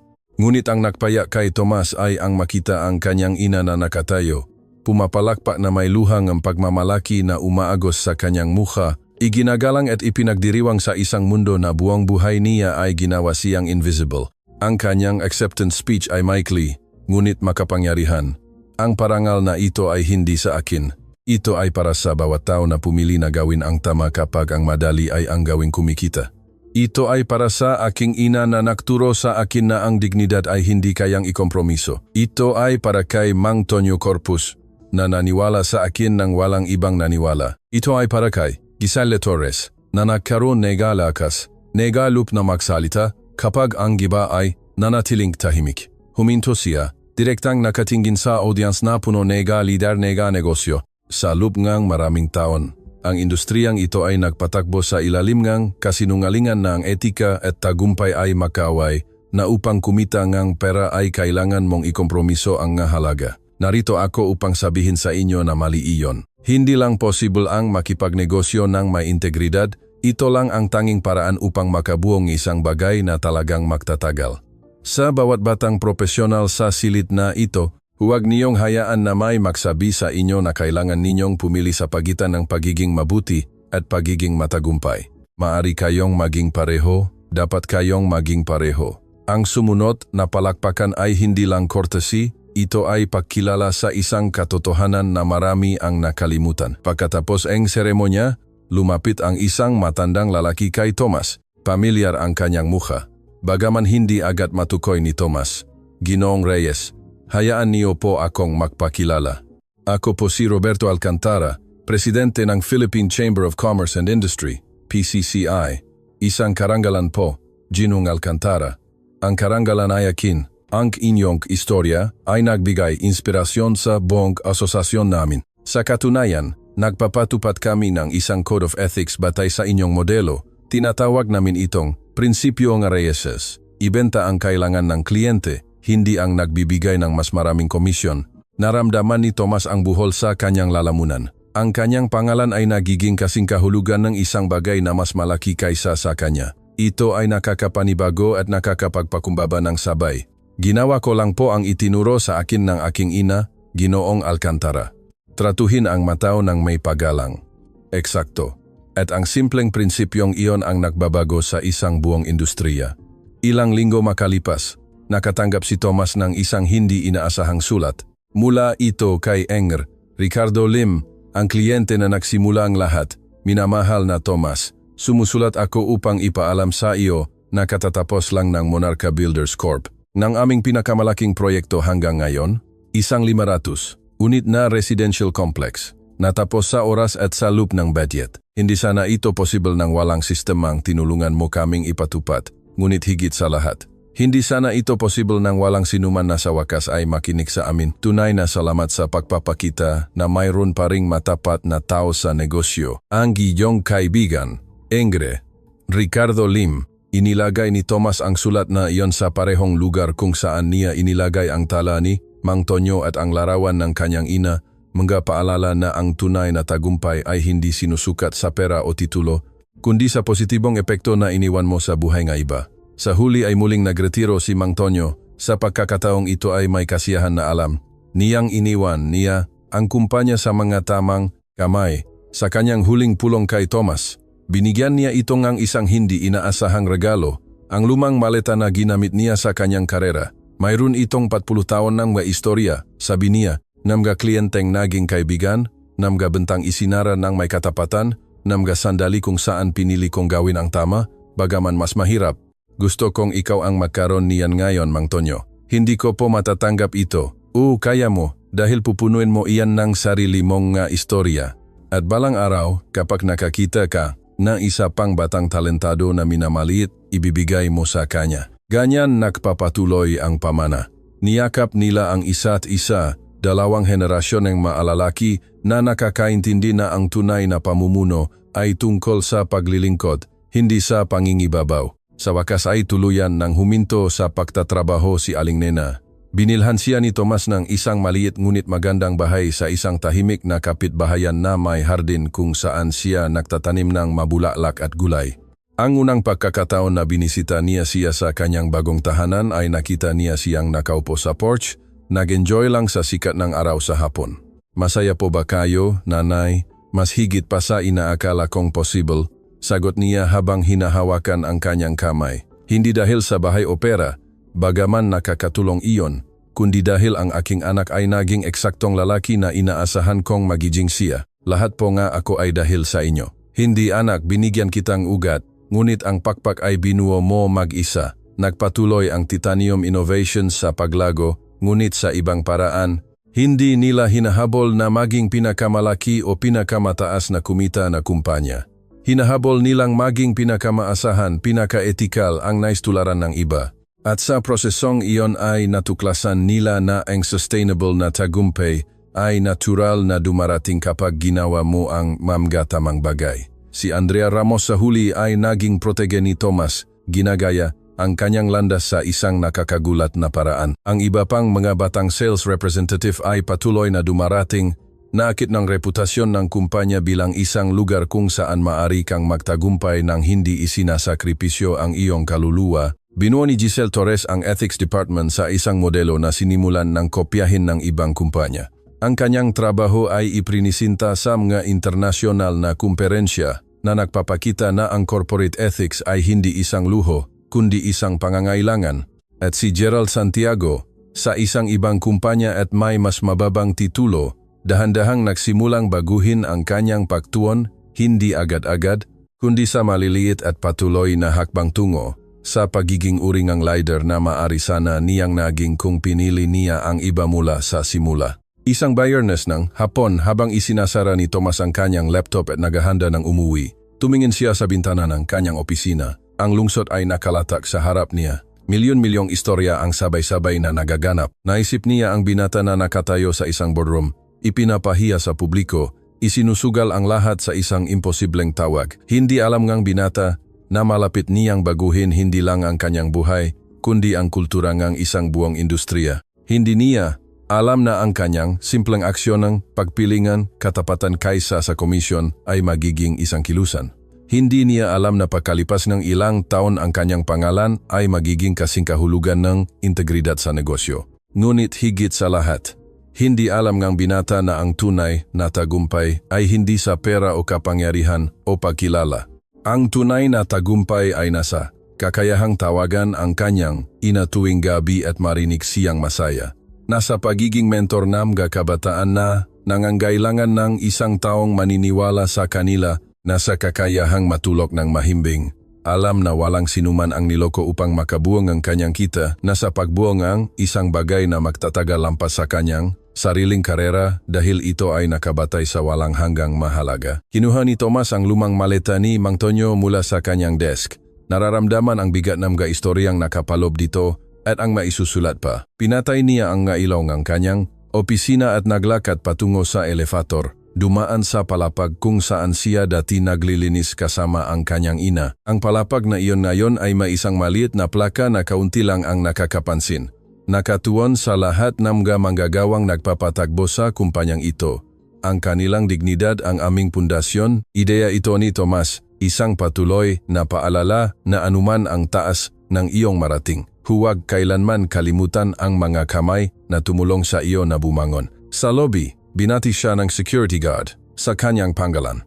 Ang cleaning staff na nagtatrabaho night shift ay nagbalik ng batinang may tunay na init dahil palaging humihinto si Tomas upang tanungin kung kumusta sila, upang alamin ang kanilang mapangalan, upang tratuhin sila bilang mga mahalagang tao. Sa labas, nagnininging ang lungsod sa mailaw ng libu-libong opisina kung saan ang iba pang mga profesional ay gumagawa ng mga desisyon.